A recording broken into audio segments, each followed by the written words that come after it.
Brought to you by the EveryDollar app. Start budgeting for free today. Normal is broke. Common sense is weird, so we're here to help you transform your life. From the Ramsey Network in the Fairwinds Credit Union studio, this is The Ramsey Show.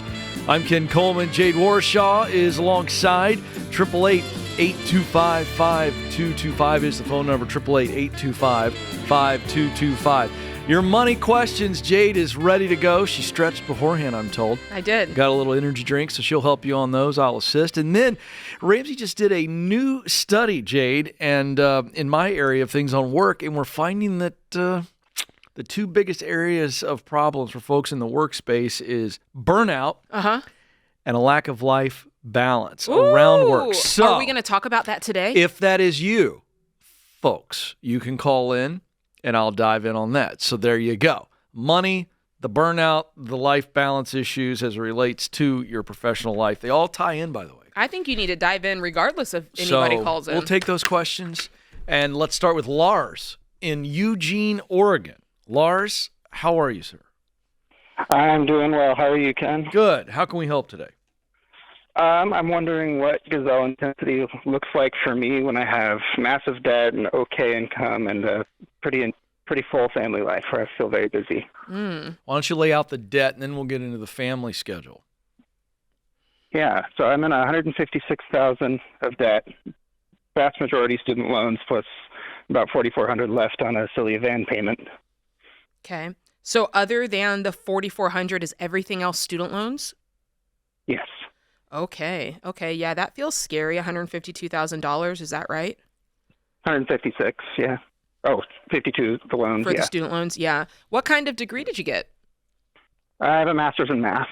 In math? Okay. What's that allow you to do? You teach at a university level? I'm a data analyst. Okay. Nice. Okay. And how long have you been at your current company? 1 month. Oh, I was good. a temp for a while before that. Okay, so this is a new job, and I'm guessing a raise with that? Yes, yeah. Good. I feel rich making $75,000 a year now. Okay, and what's your wife do? She's a stay-at-home mom. Okay. All right, now let's talk about the because your question is, what does gazelle intensity look like for me, given all the family stuff? So we got a picture of the debt. What is the family stuff you're talking about? What's the schedule? What is the sense or the reality of what is expected of you from a relational standpoint in the family? Sure. Yeah. So I have 2 kids, ages 3 and 1, and another on the way in March. And the oldest has cerebral palsy, so he's always in different physical therapies and everything. We tried my wife working and doing daycare, but that just wasn't working with all of his needs. Mm-hmm. So I go work full time and come home and try to help her on. Because she's describe how your wife is feeling or how she presents to you after you've been at work all day and she's at home. What's that like when you come in? You know, she is incredible. I admire her so much, but she's juggling a lot with just the normal routine of taking care of kids and all the doctor and insurance nonsense she deals with. She's pretty scattered by the end of the day. That's right. All right, that's where I'm going with this. So tell us what a good routine is. In other words, you know that she feels seen, loved, supported. Give me what it looks like the rest of the night. So you're coming home, doesn't matter what time, but you come in after a normal work day and describe very quickly, because I'm going somewhere with this, what's happening when you step in, or what is a healthy activity for you? Yeah, so it's usually either wrapping up a nap time and kind of working into dinner time when I get home. So it's usually okay for me to take maybe 5 or 10 minutes to myself to go change and take care of business, and then I jump in and start trying to help with dinner and the work of the evening. Right. And bedtime for everybody is what? 7:30. I mean, okay, gotcha, for the kiddos. And what about then? What happens after 7:30? Then we go decompress for an hour or two before we go to bed. Okay. Just watching TV or whatever. Well, that's important to know, because the reality is that your income going up will, through a side hustle, right, or contract work, given your technical skills, certainly could help you get out of debt faster. But realistically, I'm not going to spend more time on walking through your weekend schedule. But Jade, where I'm going with this is where I'm trying to take him is there's a certain amount of time that you may or may not have. Mm-hmm. All right. So instead of the details, because we want to walk through, I want to get Jade back in here on realistically what the baby steps and the timeline looks like. But before I hand it to her, Lars, here's what you need to hear from me. The reason I walked you through that scenario, that was really for you, not the larger audience. But I want you to realize, okay, what do I really have? Mm-hmm. Because your wife is in a tough. That's an exhausting situation. Yeah. And sounds like you're doing a great job. So what my recommendation would be is, what is the block of time in a normal week? We're not talking about when craziness happens and life throws curveballs at us all. But in a normal week, is there a 5-hour block? Is there a 10-hour block outside of what you just described to me? Right. So that would have to be after decompressing with the wife. 2 or 3 hours, it's going to bed later, maybe getting up earlier, trying to carve some time out on the weekends. I don't know if that's possible, and you don't have to respond to that. But your exercise is, how many hours a week could I give to making additional money for the purposes of doing what Jade's going to walk me through? So that's your homework assignment. But Jade, let's walk him through realistic. Like, I'd love for him to walk out here with a timeline when we think he can get out of debt, and that'll help him, I think, have a finish line. Yeah, I think for me, when I'm listening to you talk, I'm going to give you the tactical tools and money part of this, but I think I need you to know going in that much of what you're going to struggle with is not going to be the math. The math is going to be tough, and I'm just telling you that ahead of time, but because of what you're up against with the special needs of the children, your wife being stay at home, you having this new job for the first time and feeling the stress and demands of that, navigating that new schedule. There's so much going on that's new, and you have the new baby coming in March.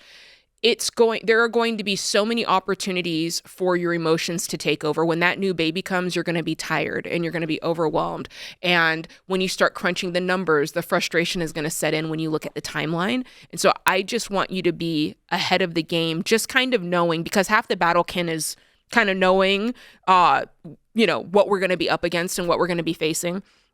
And so for you, what I would do is simple. I would, on the math side, I would jump into EveryDollar and I would just complete the roadmap, just so you can see, okay, with the money I have in my hand, how long is this going to take? And then I would jump onto the digital coaching side of EveryDollar, because it's literally going to allow you to plug everything about your situation in, and it's going to show you, here's how much margin you're going to have every single month to throw at this debt.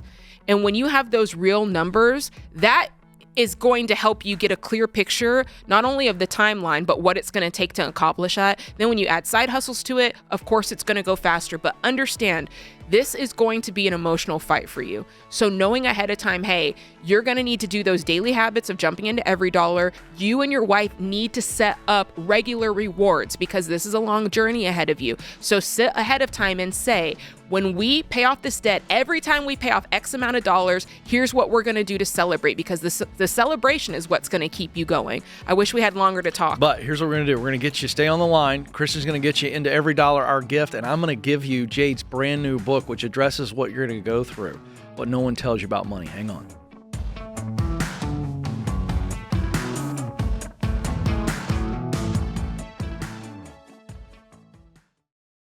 Dave, we got a lot of calls on this show where life happens. One day someone's healthy, they're working, providing for their family, and then a curveball hits. We hear it all the time. A car accident, a cancer diagnosis, a heart attack, and suddenly everything changes. Yeah, and that's why you've always said that having term life insurance from Xander is essential, because it protects your family if the worst happens. Yeah, that's right. You need 10 to 12 times your income in coverage. No gimmicks, no whole life junk, just straightforward term life protection. But there's another piece that people often overlook, and that's long-term disability insurance. Yeah, it's important to understand the difference between them. Life insurance steps in when you die. Disability insurance steps in while you're alive but can't work. So it replaces a large part of your income so the bills still get paid while you get back on your feet. Now, if your employer gives you free disability insurance, great, take it. If it's discounted there at a better price, take it. But if not, Xander can help you find the right plan. Whether you're single or married, it's not optional. If you're going to be out of work for a while, then you need to make sure the money's still showing up. And that's why Xander is our go-to. They make it super simple to get the right coverage at the best price, no pressure, no upselling. I've trusted Jeff Xander and Xander Insurance for over 25 years, and so has my family. So don't wait. It's fast, it's easy, and it could make all the difference. Go to Xander.com or call 800-356-4282. Protect yourself, protect your income, protect your family.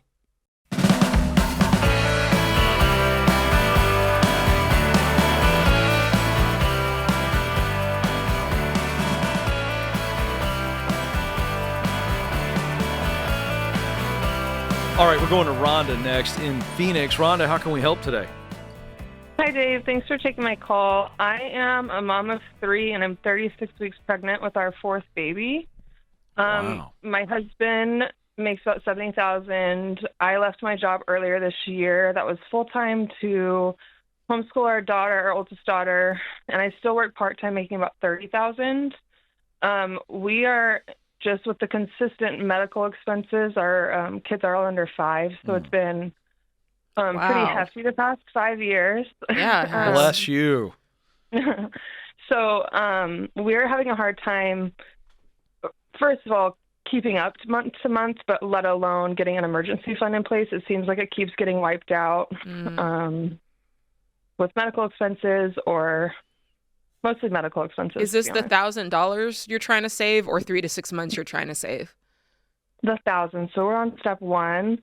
We'll get out of some debt, and then ultimately the kids' health comes first. So if the credit card's available, we'll have to go back to that. We really avoid that. We'll usually use the emergency fund. Obviously, that's what it's for. So have you ever been able to get it to 1,000, or is it like we get to 300 and it's just gone? Yeah, we'll get it to 1,000. We sometimes will have more, especially like after a tax refund or something. Because emergencies don't cost usually 1,000. They can be like more. So the good news is what you're saying. You're right. Usually they're not $1,000 emergencies. They're smaller than that, which means a lot of this actually, Rhonda, could be how you're budgeting. And I think that that's the good news. I think that we're going to be able to fix this. Let me jump in for a second, because I thought I heard something. Rhonda, did you say most of your emergencies are more than 1,000? Yes, considering that they've been births mostly, and or medical expenses in I misheard that. to the birth. Okay. But I still think where you were going is the same issue. Well, yeah, it is. We know those births are coming. It is the same issue, and I'm glad that you said that. So let's talk about, not just to you, Rhonda, but for anybody listening who's in your shoes. When we think about an emergency, it has to meet criteria to be an emergency. Number one, it's going to be something that's completely unexpected. Like, I had no idea this is coming. It's a flat tire on the side of the road, right? And then it needs to be something that's urgent. Like, if I don't get this done immediately, like today, then we're not eating, like that sort of thing. And then it has to be necessary. I must do this. It's not an option. It's not something that I could not do, right? And so those 3 boxes must all be checked. It can't just check one, Ken. Great point. All 3 of them must be checked. Hit those again really quick. It's got to be unexpected. It's got to be urgent, and it's got to be necessary. All of those things. Good. Really good. Okay. So for you, let's talk about birth. Obviously, we know, we got 9 months to plan for it. So that's kind of how that works. Obviously, it's spilt milk, and I'm not making fun of you. But going forward, we know that. And just for anybody listening, if you're walking the baby steps, if you're doing any sort of plan for your money, if you know that you're getting pregnant, you need to stop everything and stack up money. And ideally, you want to get to your deductible, Ken, because you never know what's going to happen in that delivery room. And usually insurance will pay for everything up to the deductible. It's up to you, and then they'll pay for anything beyond that. So going forward, you have this baby coming up. What is your deductible? Because we can start to plan for that now. Yeah, so that's this is the first time we're budgeting within our birth. So they've all been kind of like, oops, okay, now let's recover. So this is the first time I think we've been intentional about it. We are actually uninsured. We do have emergency insurance, and we do have like a medical program that we subscribe to ensure that we have like acute care. But all of our births are out of pocket and up front. So we do home birth. So everything is cash pay. And what does it cost? Before the baby comes, it's $5,000 per birth. And then all labs and stuff like that are additional. So there is no deductible. And so if something comes up where we have to ensure that the baby is, like checked for something, that might be $250 here, $250 there. And it kind of just ends up stacking pretty quickly. When you've done this before, what's the most amount of money you've gone in with? Gone into the birth? Like what's the most you've ever had stacked up to pay for a birth? $6,500. $6,500. And then how much over did you go over the $6,500 in reality? We probably just met that. Once you take on into consideration if we didn't need to spend on medical expenses, that could be forwarded into a maternity leave cushion because I don't get paid a maternity leave.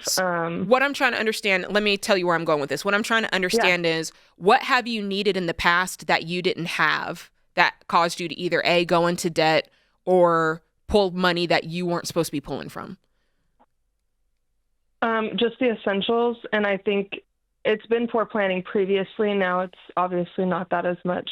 But a safer home, we were not living in a safe area. And then it became food. When food got more expensive, that became a little bit harder. And so I don't have an extraordinary expense that ends up dropping on us. It's just I think it's we're on defense instead of on offense in the process. Okay, so good I'm hearing self-analysis. That is a good self-analysis. I'm hearing a couple of things. So A, we're going to continue to save for the baby, save $7,000. Are you on track to be able to save that? We've paid everything out that needs to be paid.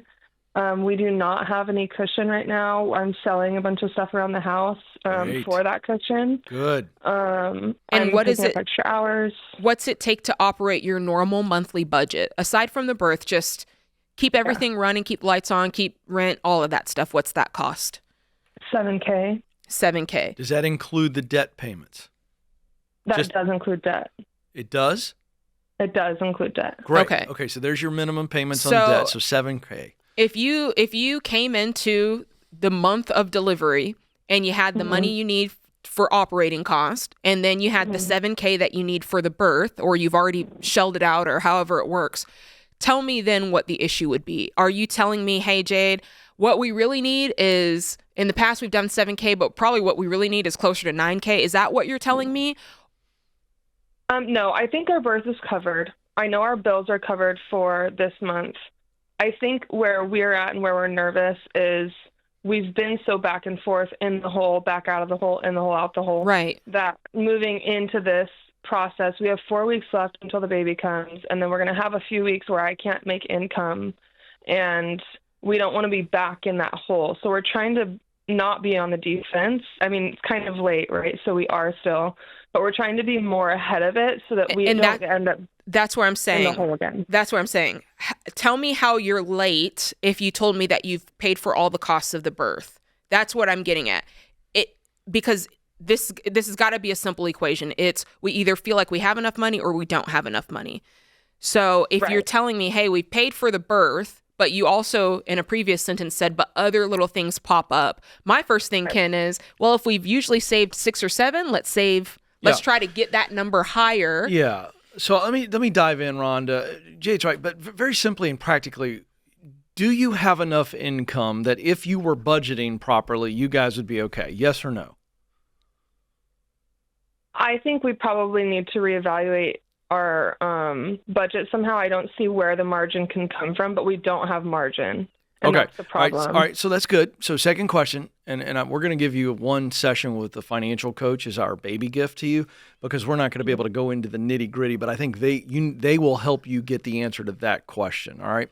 But secondly, we don't have time to run through all of your debts, but if you can move a car, is there a car in this $180,000 worth of debt? Right, yes. My car is a newer car that we purchased because all of our car seats can't fit in my previous car, and we do need some way to transport the kids. What'd you spend on that car? What'd you spend on that new car? We have it looped into a subsidized loan. The subsidized loan is $33,000. I would say $20,000 of that is a personal loan. Okay. So my previous car was a subsidized personal loan kind of put together with our car. And so then when we bought the new car, the new car cost absorbed that subsidized loan. Okay, I tell you what we're going to do. We're actually going to do a little deeper dive on this. So we're going to hold you over, got to do a little radio commercial, but we're going to hang on to you. So hold on. We're going to dive in this, and we're going to show you how you guys dig out of this. This is not as difficult as you think.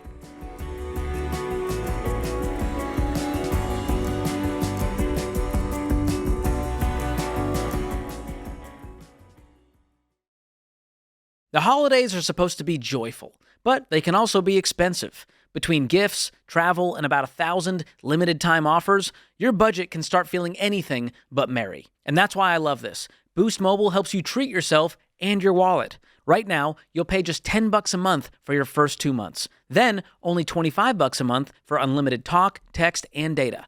Forever. No price hikes, no contracts, no nonsense. Just reliable service that keeps your phone bill low and your holiday spirits high. So stop stressing over your budget and start saving instead. Go to boostmobile.com/Ramsey and unwrap the savings today. That's boostmobile.com/Ramsey. Restrictions apply. See boostmobile.com/Ramsey for details.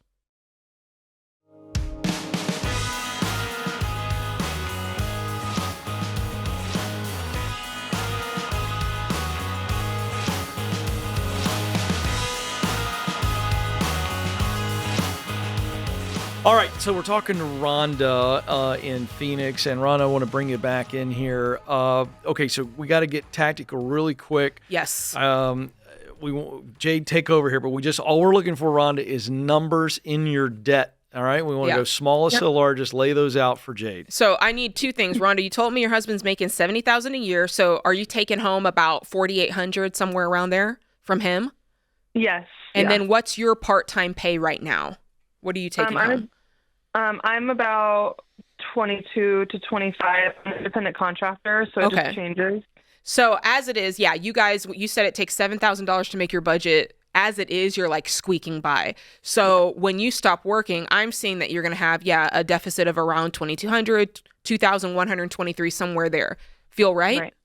Right. Okay, so that's what we're concerned about. So the debt, we can talk about the debt and we're going to give you a plan for that. But I just want to front load that by saying that's not your concern until after the baby is born. Right now, the concern is saying, okay, we're going to have a $2,100 deficit come March. And we think that that's going to last for X amount of number of months, right? Yes. So how many months do you think that deficit is going to go on that you won't be working? I only plan to take max 4 weeks off because of this. Okay. Can't have the debt for that long. Okay. So I want to err on the side of caution and say, if you plan on 4, let's plan on 8, right? Let's double it because you never know. So that means we've got to find an extra $4,300 somewhere to kind of bridge that gap. Does that feel right? Yeah. Okay. So now we have a clear goal. We need to find $4,300. That money is to bridge the gap. Now, how do we find the money? For you, you're very, very pregnant. But for your husband, this is a lot of extra time working.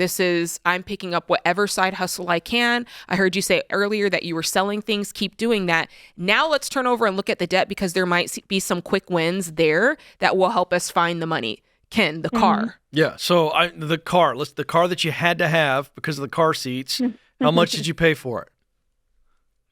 On the lot, it was a used, so we got it for $10,000. It's an SUV. But with the loan, it came out to $33,000. How did that happen? How'd you go from $10,000 to $33,000 on one car if the sticker price was $10,000? Right. Our previous car we still owed on, so I think we owed about $4,000, and then we took out a $15,000 loan, so we owed with interest. When it rolled over to be on top of the other car, it just added that. Oh Lord, have mercy. Amount of money. I'm missing one. The car was $10,000. You had $4,000 in negative equity. Still, that's $14,000. How did you get to where'd the other $15,000 come from? So, sorry, my first car, we owed $4,000. Yeah. We needed money, so we got a subsidized loan, and the item that we used was that car that was not paid off. they absorbed that first car's $4,000 remaining. It actually doesn't matter. You have a $33,000 loan on a $10,000 car, which kills my entire coaching because it was like we thought we were going to get you out of that car. I was like, go get you a $10,000 van, and you did. Yeah. Mm-hmm. Yeah. All right. So what else do you have? Anything? My stomach hurts. My husband is a teacher, so he'll have about 2 or 3 weeks off during the holiday break, and he's already agreed to pick up like a temporary position delivering packages to try and offset some Okay, stuff. great. Okay. So do you know what that's going to earn? We're hoping somewhere between 2 and 3. Okay, so you're partially to your goal because he's going to continue to get his salary through the break, correct? Right, correct. Okay, so that's great. You're partially to your goal. Now that's just the making the budget work extra money. Right. Do we need to add that extra money to that for the birth? And be realistic here. Yeah, I don't believe so. We haven't in the past, by the grace of God, had anything that comes up after birth. Okay. I'm healthy, the baby's healthy. So I'm anticipating that happens. If it does not happen, then that will be a different conversation. And that's what I would do, Rhonda. It's not always sunny and 70, right? So let's plan for the what if scenario so we're ready. Let's start looking and saying, well, what would it cost if I ended up having to go from my home into the emergency room? What would it cost if I ended up having the baby and needed to, be in a NICU for a little? Like, let's do a little bit of research and dial down. We're not trying to do a self-fulfilling prophecy. We're just getting information so we can prep. I think doing that is going to give you a lot of peace. And those are your two main focuses: your husband to clear that gap by working, and you to provide insight on the numbers for him. And I would just say this, and by the way, hang on, we're going to take care of it. We're going to give you a baby gift of a coaching session with a financial coach. And also, I want to give away Jade's book, What No One Tells You About Money. Yeah, do that. But last thing I'm going to say is your husband isn't just doing this during Christmas break. In order to get out of this hole, good, Ken, he's going to have to work 60, 70 hours a week for a while. And I hate that. And let me just I'm just going to tell you, you guys need more income, especially on this car problem, because we can't get rid of the car. Yeah. So we're going to have to just dig, and it's going to take a while, but you can't do it. So. And what I like about this conversation is you hear the habit talk about hot mind, cold mind. Yes. You're doing this in a cold mind right now, which is you're not deep in the emotions. You're on the outside of it and you're making clear decisions. Let me tell you, Ken, when that baby hits. Yeah. All of a sudden, what you've said about side hustling and paying off the debt, that's going to want to fly out the window. So please remember this call, write it down, put it in a frame, put it on the refrigerator, because when that baby hits, you're going to want to go the opposite direction. But you made a decision today in the right frame of mind to do the right thing. And that's what's going to keep you solid when these baby emotions step in. Got to tee you up on this emotional issue. What is the key to getting out of this emotionally? I think what we just talked about, which is knowing it's coming and trying to make those decisions ahead of time, but also understanding, okay, what season am I entering into? Yeah, a whole lot of just awfulness. Yeah, because that this stuff, it runs in the background of our lives without us having the time to really get into it. And so knowing it's there is a big help. All right, so that is just one of the reasons for those of you who are just stuck in an emotional place and it's tough. That's why you got to order Jade's new book. Comes out first of the year, What No One Tells You About Money. You can pre-order it right now for $24.99. Get over $100 in free bonus items. RamseySolutions.com/store. RamseySolutions.com/store. What is somebody going to get out of this book? It's the check engine light for your money. Oh. When you get in your car and you see the check engine light, Ken, what do? You take it to the mechanic and they run Greg. They run that diagnostic. Yeah. And they give you the little code and tell you what's wrong. Oh, yeah. This is what that book does. It is going to run a diagnostic on you emotionally, and it's going to find out what's going wrong, what's been making things not run right for you. And then it's going to give you the code to fix it. And it's going to take you step by step to what you need to do. So it's a diagnostic, and you need that because you've been stuck and you haven't known why. And let me help you discover why so we can fix it. What do you think are top 2 or 3? Yeah, I love a top 5 list. Okay. We don't have time for top 5, so I'm going to put you on the spot. Top 3 emotions, negative emotions that our audience is facing in trying to get out of debt. I'm going to say frustration because with the baby steps, there's a lot of nuance and it's a lot to remember. It's a lot to think through, even though it sounds simple. Like that. I'm going to go with anger because of so many outside forces that are affecting our money, whether it be inflation, the housing market, administrations, the cost of insurance, all of those things that we didn't do. They're not our fault, but yet they're sitting here affecting our money. Okay. And then after that, I would say fear. When people choose to walk the baby steps, there is a fear of the unknown. They're not sure, if I really sacrifice all of this, is it going to be worth it on the other side? They don't know. And so there's that first initial step of faith, that kind of leap that you have to take. Yeah. And a lot of people are afraid to take it. Yeah, I agree. I think there's so many types of fear. Oh, and I talk about so many of them. You nailed the fear of the unknown. I think it's the biggest in any of our life. But, sometimes it's just as simple as, if you've heard Dave, if you hear one of us, but it's Dave, the one that just gets fierce, and he starts going, you don't see the inside of a restaurant, rice and beans and rice. And some people are like, I'm just afraid to dial my life back like that. Right. There's a real fear to that. Like, what are my kids going to say? What is my spouse going to say? And the idea of change, radical change, is fearful. So, hey, we hear you.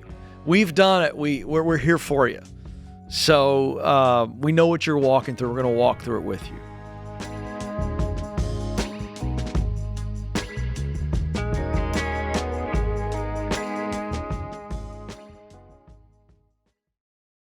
This episode is sponsored by BetterHelp. All right, the holidays are here, and the holidays are full of traditions. Some of these traditions we love, some of these traditions we just tolerate. In addition to the traditions, this time of year can also bring a lot of noise, pressure, and even loneliness. Maybe this is your cue this year to slow down and ask yourself, what really matters to me right now and moving forward? Therapy gives you space to do just that, to think, to breathe, and to make room for peace. And if you're thinking about therapy, I want you to check out my friends at BetterHelp. They've got more than 30,000 licensed therapists, and they've helped over 5 million people worldwide with an average rating of 4.9 out of 5 stars. BetterHelp is totally online, so it fits around your schedule, even during the chaotic holiday times. You just get online and answer a few questions, and BetterHelp will match you with someone who fits your needs. And if the therapist isn't the right fit, you can switch therapists at any time for no extra cost. This month, start a new tradition by taking care of you. Visit BetterHelp.com/Ramsey to get 10% off your first month. That's BetterHelp, HELP.com/Ramsey.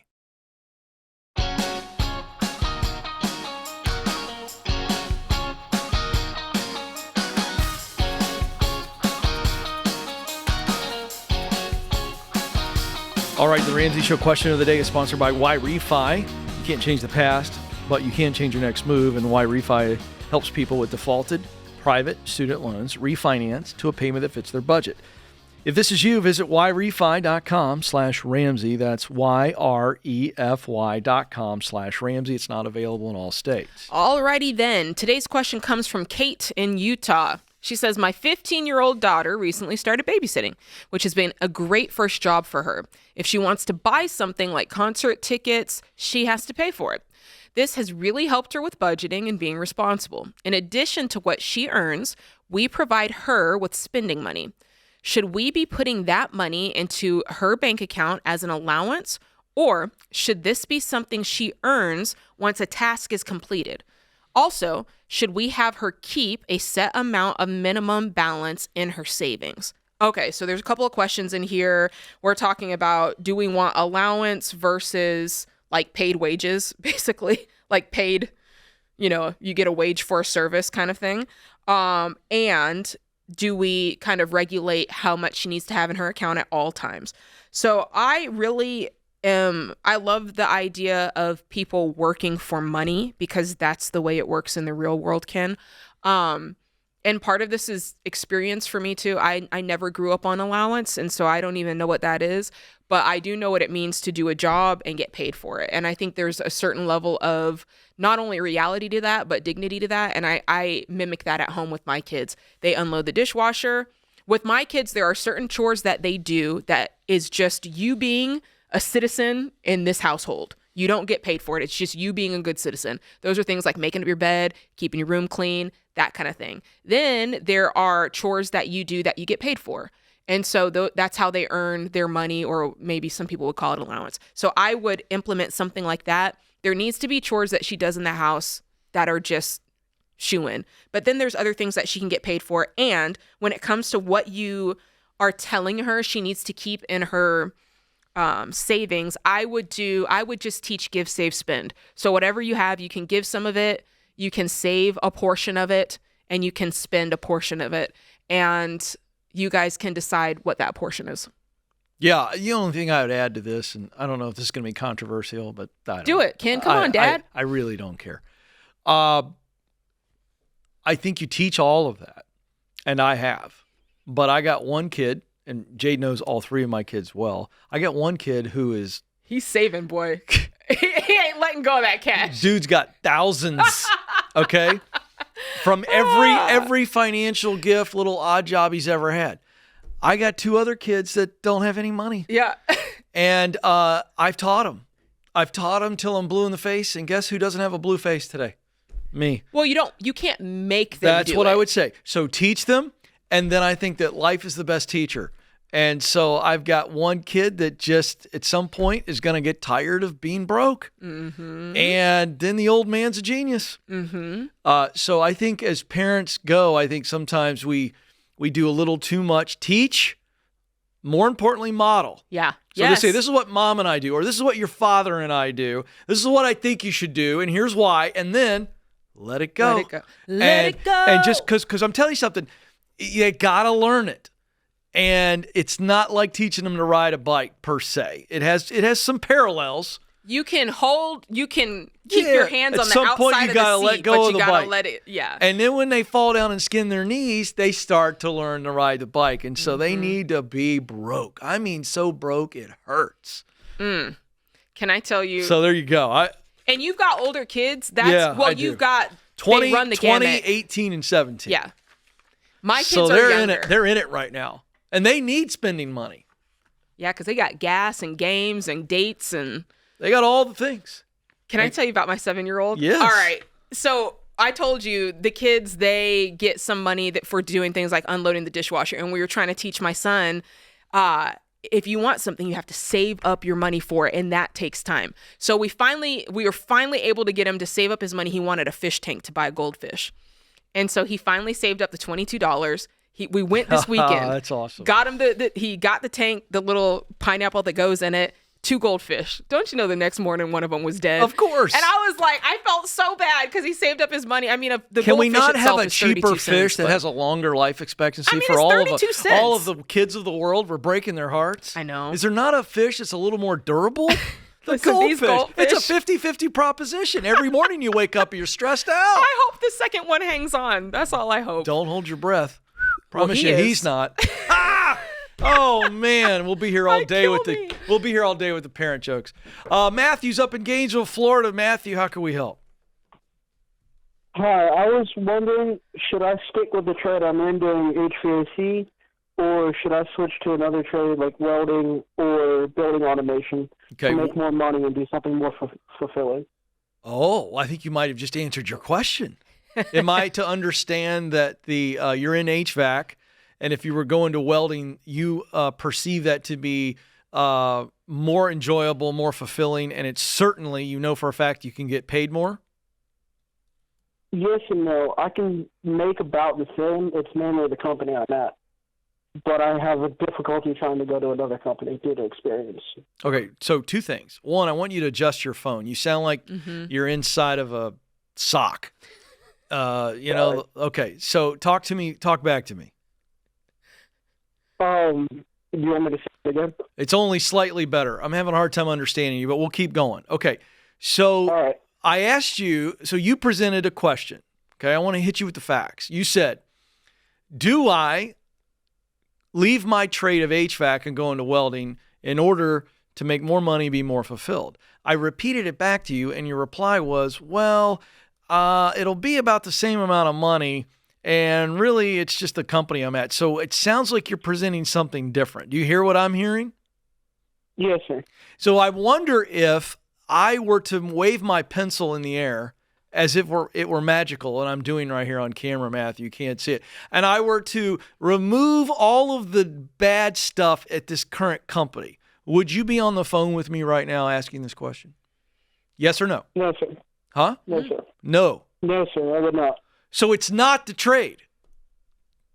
True or false? Correct.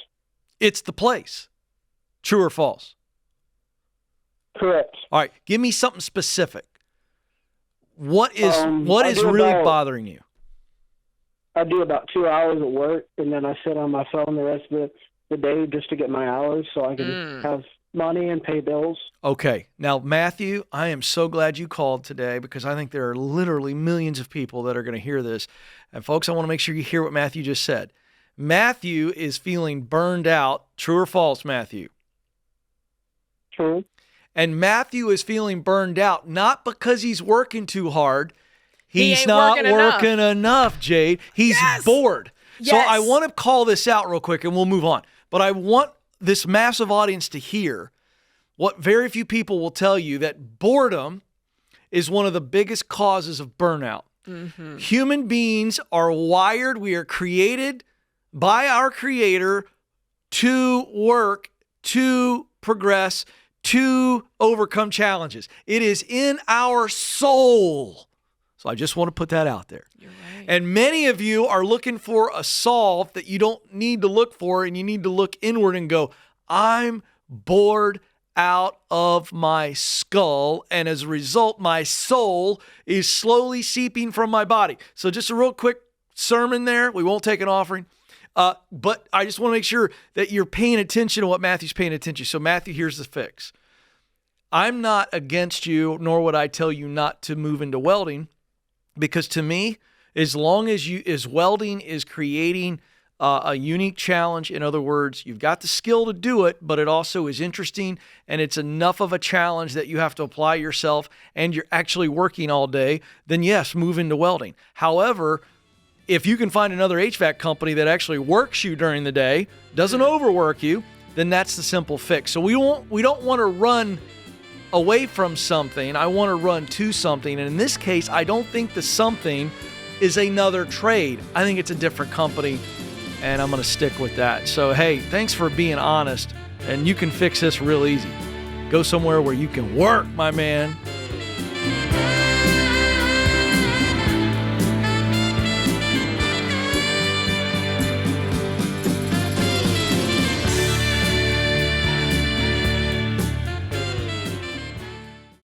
I love entrepreneurs. Don't forget, guys, I started my company on a card table myself, so I know what it's like to have people counting on you, your team, your family, not to mention your customers.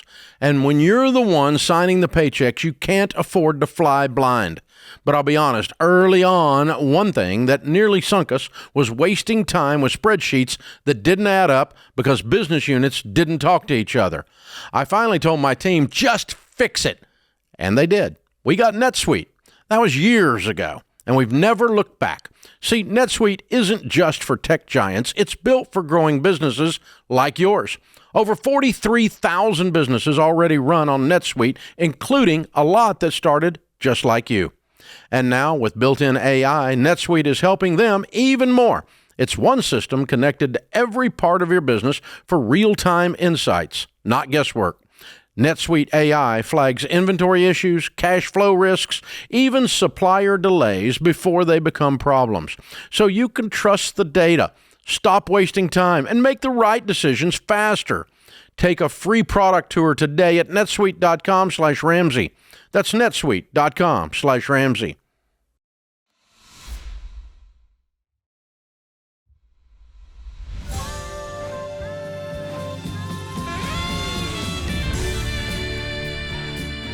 Welcome back to the Ramsey Show in the Fairwinds Credit Union studio. Alongside Jade Warshaw, I'm Ken Coleman.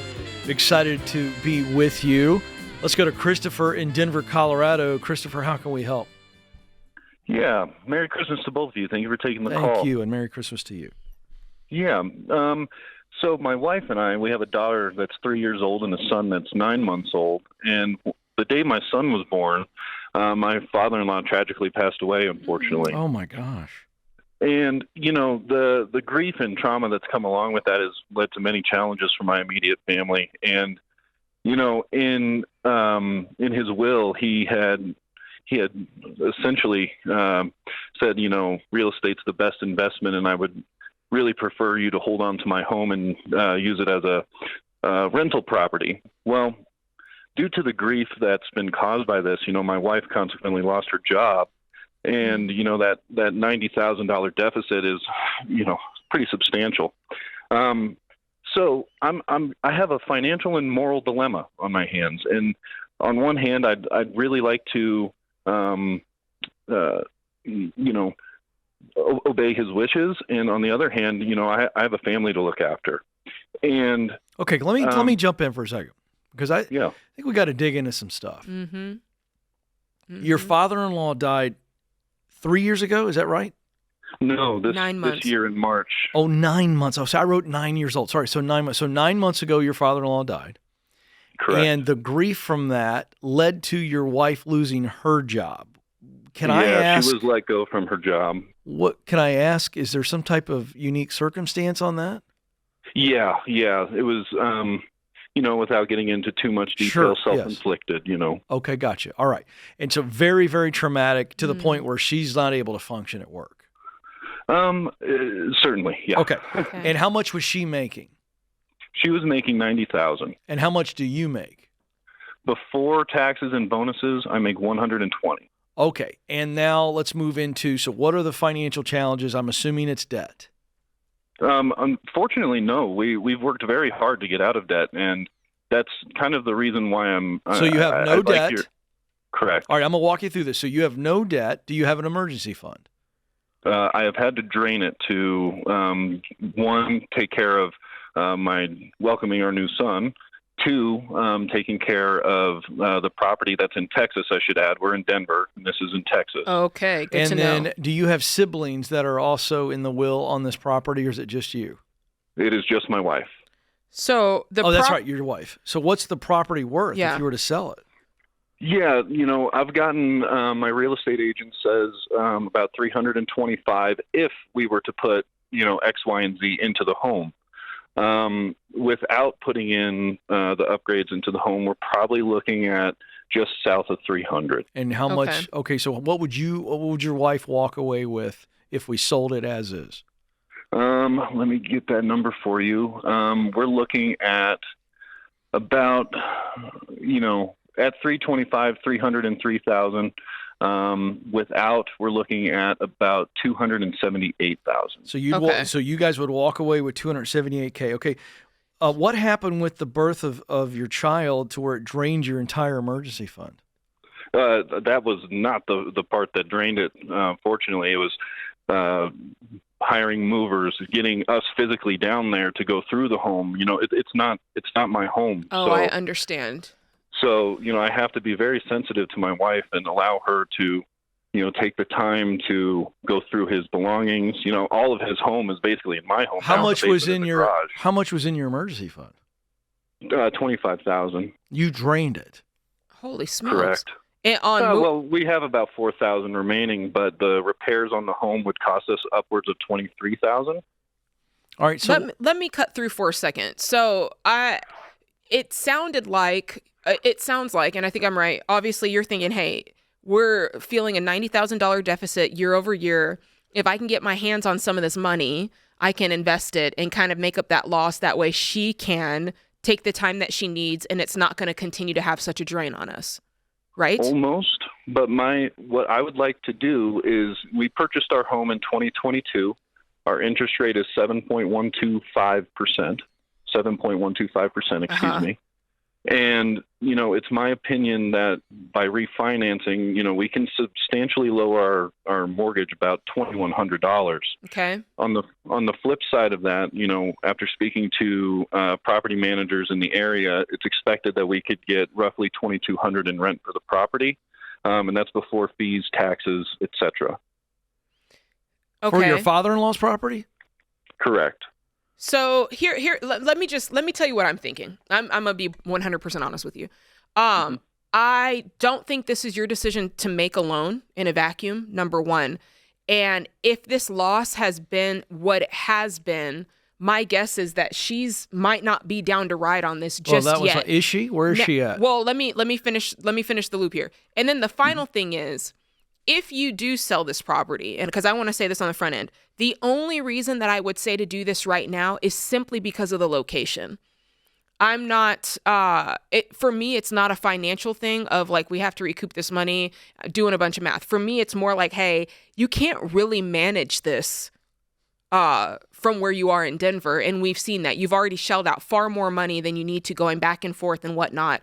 And we would tell nobody to be a long-term landlord in that way. So that if you sell it, that would be my reason why. And I would say, how can we sell this? Is the mother-in-law alive? Who do we need to talk to make this feel right? But it would not be for the reasons that you're saying. So I just want to put that out there because it feels... I appreciate your opinion. I do. And fortunately, I completely agree with you. This is my wife's decision. The reality is, I'm the finance guy of the home, right? Yeah, and I hear that. I can hear it in your numbers.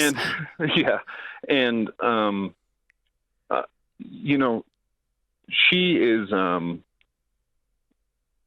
we're doing everything that we can to keep this property because I do want to honor those wishes. Okay, so so that's what we need to be focusing on. It feels like you called in and said, "Should we sell it?" But your wife is saying, "I don't want to sell it." Is that true?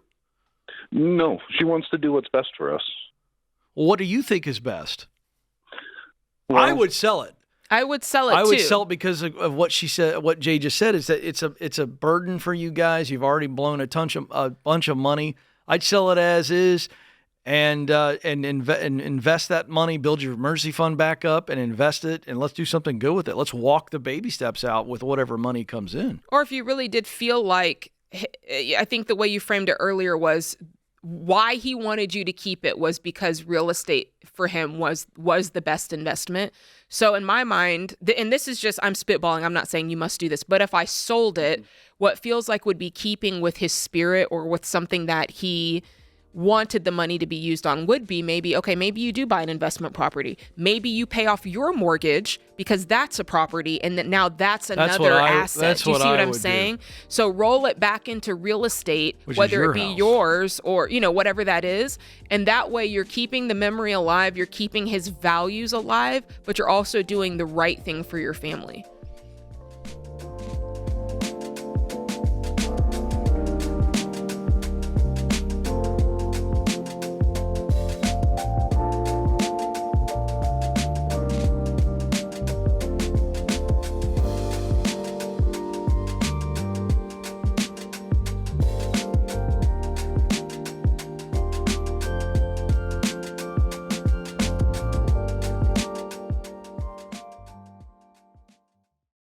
The last thing you need this holiday season is more stuff collecting dust or tech that keeps you glued to screens and up too late. You need better sleep, and that's what you'll get with Casper. Their mattresses are made for deep, uninterrupted rest that keep you cool and comfortable, so you wake up feeling ready, not wrecked.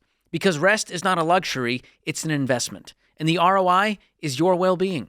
So go to Casper.com/Ramsey and use promo code Ramsey for 25% off mattresses and 10% off everything else. You get free shipping too.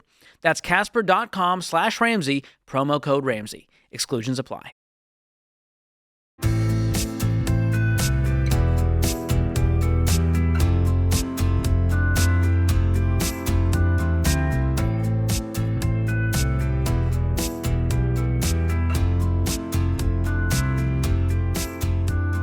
All right, Lily is up next in Kansas City. Lily, how can we help? Hi, I have been with my partner for 4 years. Wow.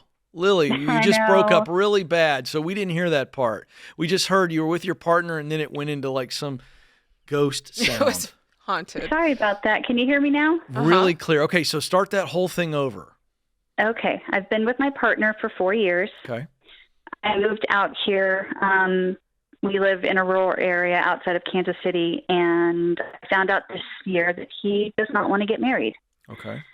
Which which is a problem for me because I've been investing into his household and into this property for the last 4 years. Whoa. So Property. Tell us what that means specifically. How much have you invested? So he owns his own home, and he bought the house in 2012 at an interest rate of like 3%, crazy low. Okay. And he should have this paid off in about 7 years. And when I say investing, I mean I pay for things living here. I know. Like I'm what? asking for how Real much money. and like what? A kitchen, a bathroom, what? Give us specifics. I apologize. It's not that deep.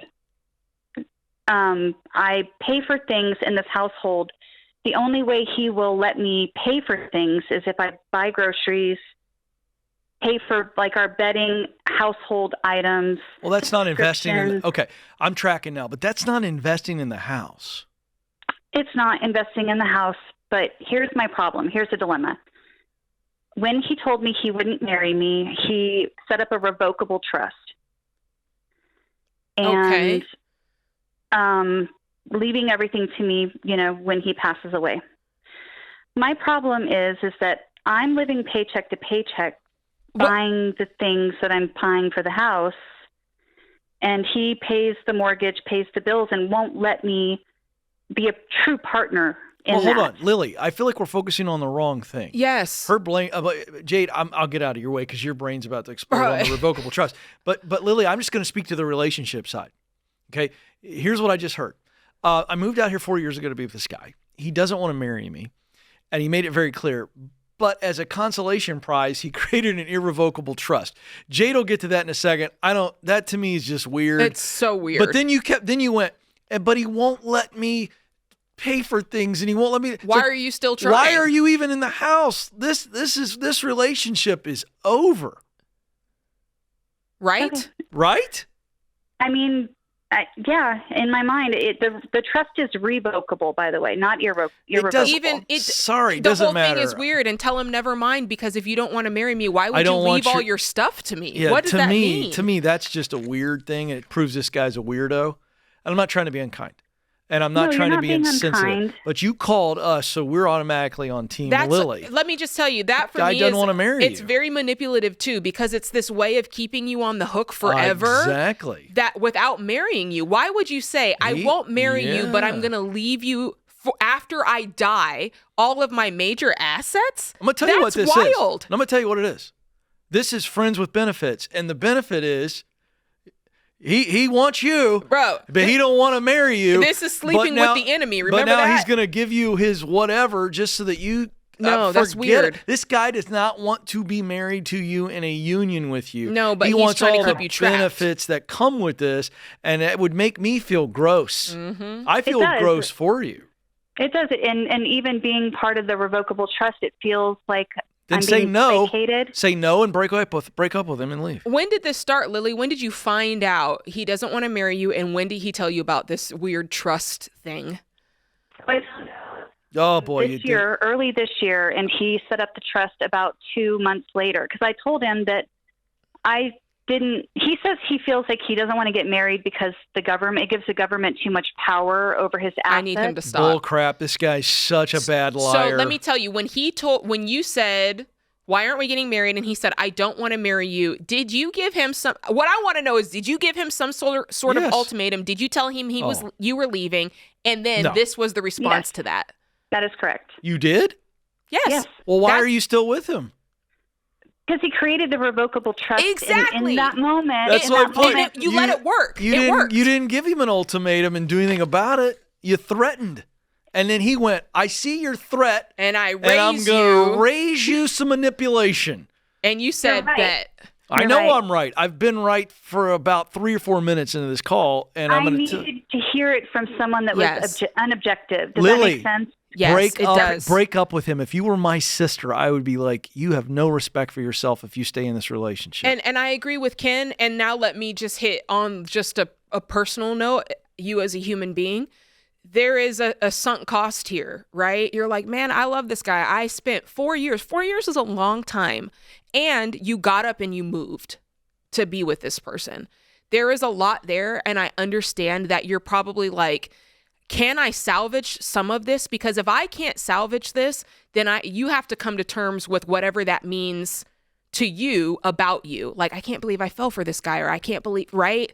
And that's very, very difficult to do. And my guess is that's probably why, even though he said he wouldn't marry you, you continued on up until the point of this call. Is there was some part of you that probably was like, maybe there's something here I can salvage.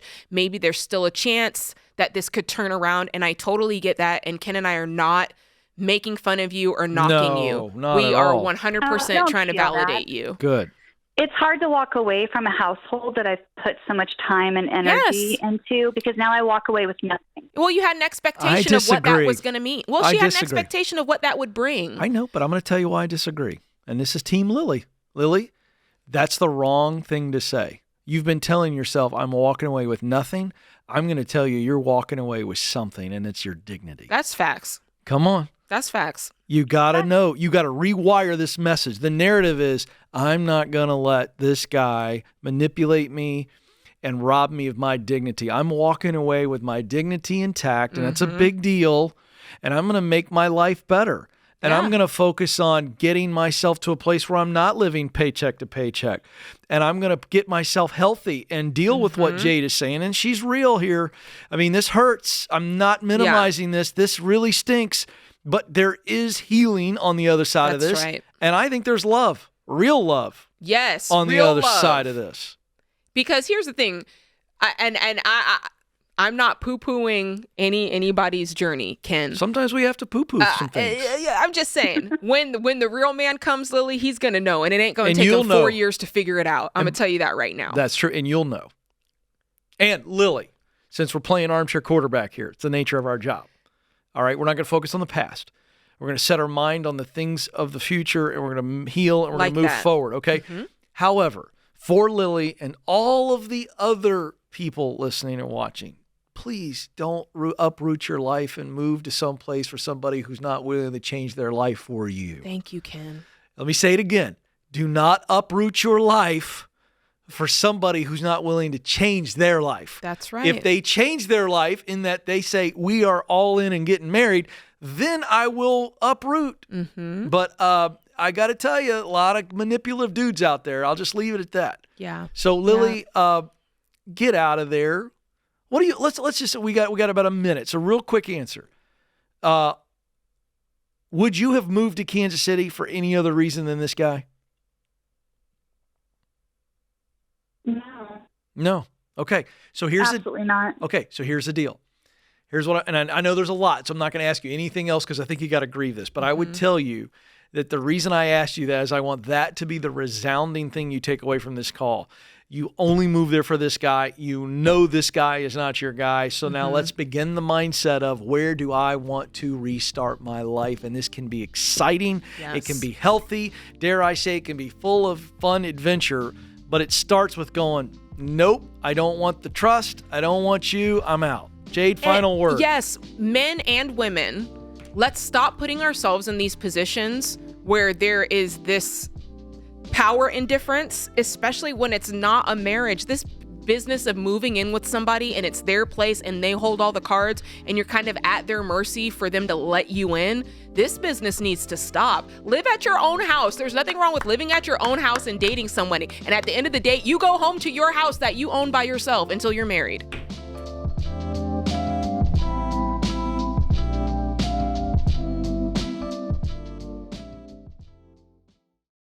Hey, y'all, you know I'm all about keeping your budget in check, especially during the holidays. And that's why I always start my grocery shopping during the holidays at Aldi. From fresh produce to holiday favorites and charcuterie boards for parties, Aldi has it all. And at prices that will help your family save big, up to $4,000 a year for a family of 4. So do what I do for my family. Shop at Aldi first to save on groceries without sacrificing quality or holiday joy.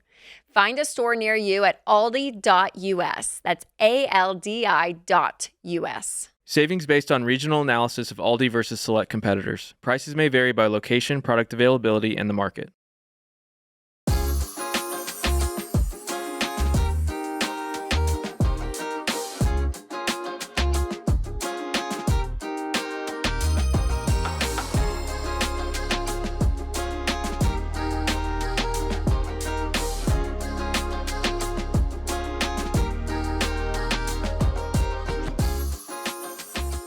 All right, if you're listening to the show and you want to be better with your money, but you haven't started, the question is, why haven't you started doing something about it? You know there's a problem, but why haven't you started doing it? It's a big question, right? And I think that, I've said this for years, Jade, that we humans, I being at the top of the list, we would rather be miserable than uncomfortable. Ooh. Right? Yeah. Just think about that. Because we kind of know the miserable. And we're talking about financial misery here in this particular situation. It's the devil we know. That's right.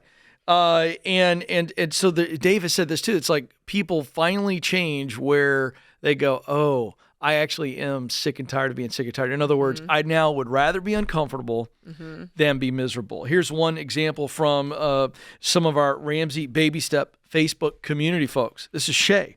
When I got sick and tired of giving my hard-earned money to paying credit card interest, I felt like I was paying twice for all the items I was purchasing. I was fed up with rising interest rates and playing the games of shuffling all my debts to 0% interest cards and not getting ahead. I love that one. Julia said, when I realized how much money we actually take home in a month and are still living paycheck to paycheck, it was ridiculous. Never again. Wow. All right. And how about this one? Joseph said, 1,000% the moment was when we had our daughter, our first child, and my buddy who makes half of what we make is able to have his wife stay at home with their kid where we can't afford to. Now that's the ouch moment. Like that's where you're like, something's really wrong. Wow. So really unbelievable. We've got a link in the show notes at RamseySolutions.com/start. And this is where you can it's free, takes just a few moments. It's called the Get Started Assessment. And it'll allow you to get a real nice snapshot of where you are and a customized money plan that will allow you to say, oh, I can make a difference. Again, RamseySolutions.com/start. And send us your comment. Those of you that have had that I've had it moment. Have you You're had sick one? and tired. Me? Yeah. Oh yeah, for sure. I think for me it was, of course, this is so long ago. I gotta dig it up, go back into it. But the moment for us was we were two incomes, double income, no kids, and the debt that we had accumulated trying to get started in our life, we were like absolutely struggling. We had stuff, but we were miserable because we were living paycheck to paycheck, and we were living more than the paycheck. And I think for me, it scared me. Yeah. So my I had it was, ooh, I don't like this feeling. Yeah. Yeah. No control over my financial life, and the control issue, actually, that was the issue. But anyway, we'd love to hear your comments of your sick and tired moments. RamseySolutions.com/start. We've got a link in the show notes for the assessment. And again, it's a wonderful little tool, so go check that out. Boise, Idaho is where we go next, and Evan is joining us there. Evan, how can we help? Hey there. I got a question for you about credit card cash back. Hit me. Now, I know, of course, you guys' opinions on that, but I have, I think, a unique situation. Loophole. Here it is. Evan believes, folks, that he's got a scenario that we have not heard before. This is breaking news. Evan, take it away. What is the loophole? All right. So I own a business where I buy and sell used camera equipment. Now, with the volume that I'm doing, I'm making about $3,000 a month in just cash back. It's never, all the money is always backed by cash in a high yield savings account, pay it off all immediately as soon as the payments post, and then just reap the rewards. Never heard that. We have never heard it put that way before. How much is in your high yield? I'm kidding. About $60,000. Oh yeah, so you've got plenty. I mean, there's a couple of schools of thoughts that we could go down the road of. Let me start, and I'm not gonna lie, this is not my favorite argument, and I'll tell you why. But it is an argument. When you really think about how credit card points are derived and what they come from, it is really off the backs of who they're hoping will fail at the system, the people who won't make their payments on time, the people who will default. That's where the ability to do these points are coming from. So from I'm just saying it. I'm not saying it has to be your ethics, but from an ethical point of view, a lot of people don't like that. They don't like the fact that one person has to fail for another person to win. So that's kind of one of the arguments you could say. The gross factor. It's the gross factor that you could say for that. Now, that being said, there are lots of causes in the world, Ken, that people can say, well, I don't use coffee if it's not fair trade, and I don't do this if it's right. And you get to pick your causes. If that's not one of them, Let's not that's your bag. the sweater you're repping right now. Some people, The because of the mouse. values, won't go to Disney. We're not going to go to Disney World. Listen, I'm going. I said some people. So my point is, my point there, Evan, is I'm not trying to like saddle you up with guilt, but I'm just trying to present the option for you to think about something the same way you presented something to say, hey, you guys may not have thought about this scenario. I want you to think about that scenario. And I'll really just leave it at that, because I'm never going to, and you know this, calling, and I'm never going to tell somebody to go into debt. Like, period. I'm just not. Do I believe you when you say that you are, paying it every month and you've got the money backed there? Yeah, I do believe that. Do I also believe that if something happened and your business did not make the money you thought it would it cost you maybe $1,000 or so bucks? Yeah, probably. Could you absorb that? Yeah, you could. But would it be better if you didn't? Yes, it would. So I think about things like that. I also think about the idea that when you use credit and when you use plastic, you are going to spend more. That's what the data tells us. Depending on the type of purchase, depends on the percentage more that you will spend. And that there's also something to that. Like, your operating costs would probably be lower if you were paying cash versus knowing that you were getting points. So these are just things for you to be thinking of. Judging by your demeanor when you called in, I don't think you're going to change it, but I also am not going to lose sleep over it, and neither will you. Yeah, I mean, Evan, what's the total max you could put on that credit card that you're paying off every month? $22,000. Yeah. Could you see a scenario where you would be tempted, or you could be tempted to use some of that credit and not pay it off? No, I hate that. I'm scared of it. But yet you have it. That's what they gave them. Like, for instance, I'm scared, and I'm going to be vulnerable. I'm very scared of snakes. Okay. Because of that, I would never have a snake in my house. You say, well, it would be in the, what do you call those things? What do you put a snake in? Is it like a aquarium? You were looking at the wrong one. Aquarium. Yeah. Okay. I wouldn't put it in there, because to me, if I'm scared of the snake, even though it's in the aquarium, and I would never, to me, it just makes zero sense as to why, if I'm scared to death of credit, I would put something in place where you could potentially get. He's getting enough of a benefit in his mind from it that for him, it's so we're not going to change your mind. So, Evan, we're not going to change your mind. I'm not sure why you called, right? Sure. So I'm curious to see what your explanation was. Okay, here's my real answer. You're not going to stump us. Like, that's our explanation. I just don't think you're going to go for it. The snake one was a new one. I don't like it. And I used it because I used this one last week. So I'm going to go back to the ice cream. Go back to the other one. Ice cream. Okay. I have a real love of ice cream. And ice cream is not good for me, because most of the time I eat ice cream is not at 2 o'clock on a Saturday. Uh-huh. My ice cream love tends to come out after 7 o'clock. And we shouldn't eat anything after 7 o'clock. Mostly should not eat ice cream. For me. Bubble guts. It's terrible. Yeah. And so, Evan, but I don't have any ice cream in my house, because if I did, and I used to keep ice cream in my house, I would always have some type of a pint or a gallon in there. And now, guess what happens? I don't want to eat ice cream. I don't want to eat ice cream. Evan, I don't want to eat ice cream. I don't like the way ice cream makes me feel in the morning when I weigh myself. I don't want it. But you love the way it tastes. Gosh, it's right there. It's right there. I just think, if you're scared of eating ice cream and what it will do to you after hours, don't have the ice cream in the freezer. It's going to take something happening for him to change his mind. Yeah. And I hope it never does. He probably is recording this, and he's going to tell his buddies he got us. That's fine. He didn't get us. No, I know. We just have different values. Yeah, different beliefs. Yeah. I love.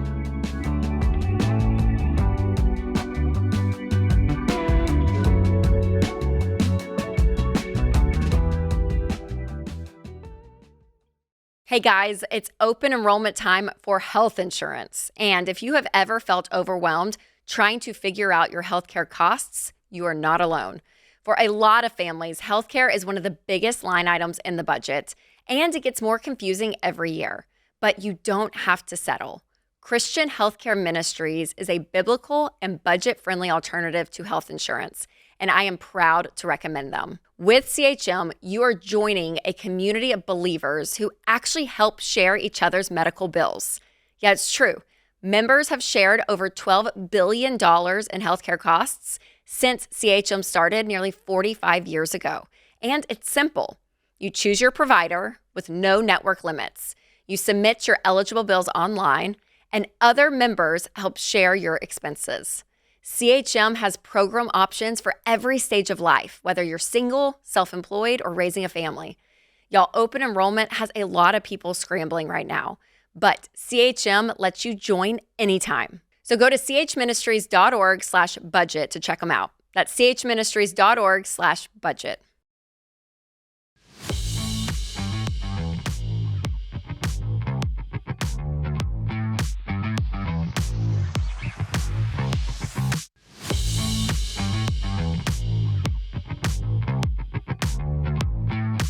Hey, if you're wondering where all of your money went in 2025, you're not abnormal. That's pretty normal because normal's broke. But next year can be different, and you can get a head start by downloading Every Dollar right now. It builds a personalized plan and coaches you to find extra money so that you can put it to work to beat debt and build wealth. Just answer a few questions. You're going to find thousands on average in just the first 15 minutes. Did you hear that? Yeah, I heard it. Folks, we're not making that up. That's real data. So Every Dollar has all the same great budgeting features, but now it's the personalized plan and the coaching to stay with you day in, day out so that you can win with your money. Don't go another year feeling like you've been feeling. Broke and stressed. Start Every Dollar for free in the App Store or Google Play. Mitchell joins us in Chicago, Illinois. Mitchell, how can we help? Yeah, hey guys, I could use some help and your opinions on a car purchasing decision coming up here. All right, tell us what's happening. Yeah, I'll set the stage a little bit here. Household income is about $200,000 a year, and we're debt-free outside of the mortgage. We've got $30,000 in the emergency fund, but the wife's car is going to the dump. It needs a new engine. And to make a long story short on that front, we're just going to go car shopping this weekend for a used car. The writing was kind of on the wall. I had saved. We've probably got about $15,000 set aside already for a new car. So that's a good starting point. But as I've been kind of digging in and figuring out what we want, of course, you know, the creep is coming in, and we're, you know, starting to look at ones that are closer to 25 or maybe up to like $30,000 out the door. I'm not mad at it. So, you know, I'm a long time listener, and there's just like this I'm the nerd in the relationship, and there's this like guilty part of my conscience that's like, do we really pull like $15,000 out of our emergency fund to get us up to 30 in cash that we'll pay out the door? I wouldn't do that because it's not an emergency per se. It's an emergency for you to get a car. It's not an emergency for you to spend $30,000. What I don't have a problem with you guys spending $30,000. I think you need to save cash to do it and not touch an emergency fund for it. I would say that. Yeah, the only wrench that gets thrown into it is that the wife's car is burning oil. And I just got done going through the dealership and verifying with an independent mechanic understood, but nothing. Need a new engine, so. Understood, Mitchell. But nothing stops you from getting what you can afford and then upgrading later. Nothing stops you from. Yeah, do you see what I'm saying? Or, and I have driven cars. I feel like I'm the expert on driving cars that burn oil. How long I understand that it's going to eventually need a new engine? Is there some kind of estimate on how much longer this car might last? Well, just kind of talking with people and stuff, it's burning about 1.5 to 2 quarts every 1,000 miles. So, you know, can I keep putting an oil in it and maybe get another couple months out of it? Maybe. Try it. All right, let's press pause. Given it's winter and no, Joe, you have nothing to be nervous about. To Jade's point, you've got $15,000. So go with me for a moment, Mitchell. All right. So let's take what you just said. And by the way, I've done that while I was saving up to buy a car. Jade, I would go to like a big warehouse store and buy get a box bucket of it. oil, Yeah. and I check my oil every 2 or 3 days. In fact, Joe Hankin is running the board today. Joe, you remember when we were doing the show in Gainesville, Georgia, WDUN. You remember I'm driving I forget what I was driving, but I was checking my oil almost every 2 days to make sure that, I wasn't going to blow the engine up. And you can keep an engine going. If the only problem is burning oil, you can keep it going. So here's my point, Mitchell. Oil is a lot cheaper than buying a $30,000 car until we have the money for it. Absolutely. So let me change gears here. No pun intended. I can't believe I just said that. That's horrible. I'm disappointed. That's terrible. That was all. I didn't mean to do that. All right, Mitchell, how many months would it take for you to save up the additional 15 to get a $30,000 car? Somewhere in the range of 3 to 4. I mean, the 15 is the gap on the there emergency. You go. Bro, bingo. I would go buy a bunch of oil. Yep. And I would check that oil every 3 or 4 days. Make it last forever. Yeah, make it last. Keep it running. Oil's cheap. And then how would you? So, Mitchell, let's play this out. Let's assume you do what I tell you to do and you nurse this thing. And 3 months from now, you've got the additional $15K and you go buy a $30,000 car that you guys have really got your eye on right now. How would that feel? Mm-hmm. That would feel really good, assuming that's how it plays out. Yeah. But wait. If it doesn't blow, then yeah. Wait. Can I jump in here? Because I hear what is in my book, which is the difference between rational and irrational fears. Oh, Ken. There it is. You have a fear, Mitchell, and your fear is very, very vague. The fear, but it's stopping you from doing something that we're telling you, hey, there really is nothing bad can happen from you playing this out further. No, because if it blows up, he's got a car. You've got plenty of money to go get a car. Yeah. But instead, you're letting this very vague fear of, well, something could happen with the car. The car could blow up. It could end up on the side of the road. But you're not telling us something very, very real and specific that you're specifically scared of. Are you scared that your wife's going to be in the car with the kids? She's going to be pulled over on the side of the road. You're going to be stuck at the office. You won't be able to come get her. Tell us specifically what you're afraid of, because then we can solve for it. But if you're going to keep it floating in the air as this big, vague monster that nobody can fix, then we can't help you. So tell us specifically what you think is going to happen. Definitely what you just kind of outlined there, Jade. That's the real fear is we're in the dead of winter in Chicago right now. And if she's dropping them off in the morning or something and that engine blows, then, we're finding ourselves in a bit of a pickle and down to one vehicle. Well, hold on. Let's play it out. Let's play it out. What would you do? Okay. Your wife calls you and exactly this scenario Mitchell, happens. I'm on the side of the road. The kids are in the car. They're going to be late for school. They're going to be late. I'm in my pajamas. Yep. I don't want anybody to see me. What would you do immediately? I mean, we'd be going new car shopping. No, that's not what you would do. In the moment. You'd call AAA. What would you say to your wife? We're role playing. What would you say to her? Yeah, I'm on the way in the truck. Yep. And how long would it take you? Play out the worst possible scenario. If you were... Yeah, love this. How long does it take you to get to her? Half hour at the most. Okay, is she and the kids going to freeze to death in that time? Nope. Okay, would you get fired from your job for having to take off and go rescue her? Nope. Okay. And in Chicago, aren't you kind of, you keep blankets in the trunk. You wear a coat when you go out no matter what, right? That's a great point. We could have a contingency for said problem. Yeah. Oh. So and I think, the real crux of why I wanted to call you guys is more on the front of just the emergency. It's not an emergency. Does this warrant that? No, it does not. It does not warrant you taking from the emergency fund because it's not an emergency. This is not urgent. We know that you can get, even if it's not 3 or 4 months, to Ken's point, you have a little bit of time. So it's not urgent. Well, you've known, number one, and you got a $15,000 sinking fund. Yeah, it's not unexpected. You just now want a $30,000 car. So you've actually done everything that we would teach you to do. That's right. You knew this was coming. You actually are the nerd, Mitchell. I could walk out of the studio, put you in the chair, and you could have answered your own question. Yeah. It's not an emergency. And your fear, while being now it's validated, we just solved it for you. So it doesn't have to stop you from moving forward with Ken's plan. Hand warmers, wool blankets. And a charged cell phone will go a long way. Charged cell phone. Maybe AAA membership. If for some reason you couldn't get there, they could. I mean, there's a lot of things here.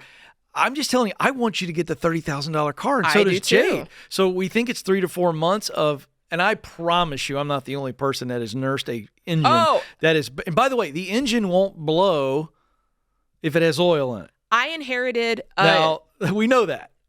I inherited a 1988 Nissan Pulsar from my sister. It was her first car, and then when she stopped driving it, I got it. And I had to, the transmission was so messed up that you had to let it sit before it could go in reverse. You had to let it warm up for like 10 minutes, and I had to pour oil in it almost every day. Yeah. And you can do it. Is it obnoxious? Yes. But is it better than taking $15K out of your emergency fund? I hate touching my emergency fund. Never. I love it. Never. Mitchell, you're a good man. You got two options. Go buy the $15,000 car and then upgrade later, like Jade said, or wait 3 or 4 months and go get you a case of oil.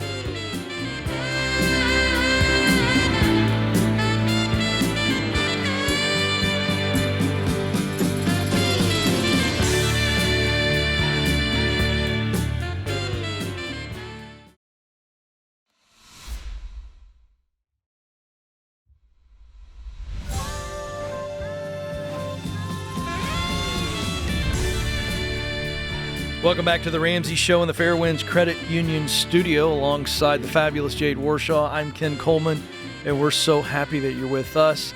Jade's going to take lead on your money questions, and if you are feeling burned out or you just stressed out, no life balance as it relates to your work, I help people win in those areas as well. We did a survey recently, Jade, where we heard from the tribe. They said we are feeling that way, and that affects your money, by the way. So here to help on those specific questions as well.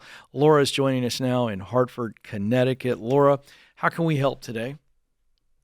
All righty. I've got a residential real estate property that my mother owns in Brooklyn, New York.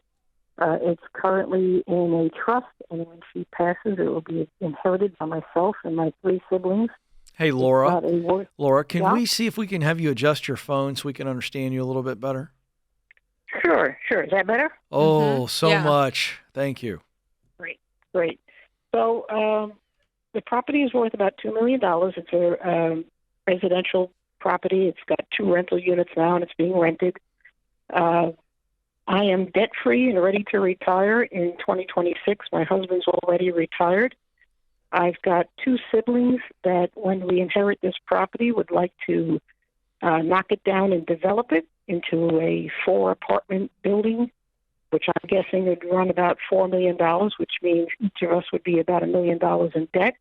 Oh, and boy. I've got 2 others, and I've got 2 other siblings that just want to sell it and divide the profits by 4. How do I convince the 2 that want to sell it? that want to invest it, that that's a terrible idea? If I heard you correctly, I'm just asking, is it 3-2? You plus 2 against the other 2?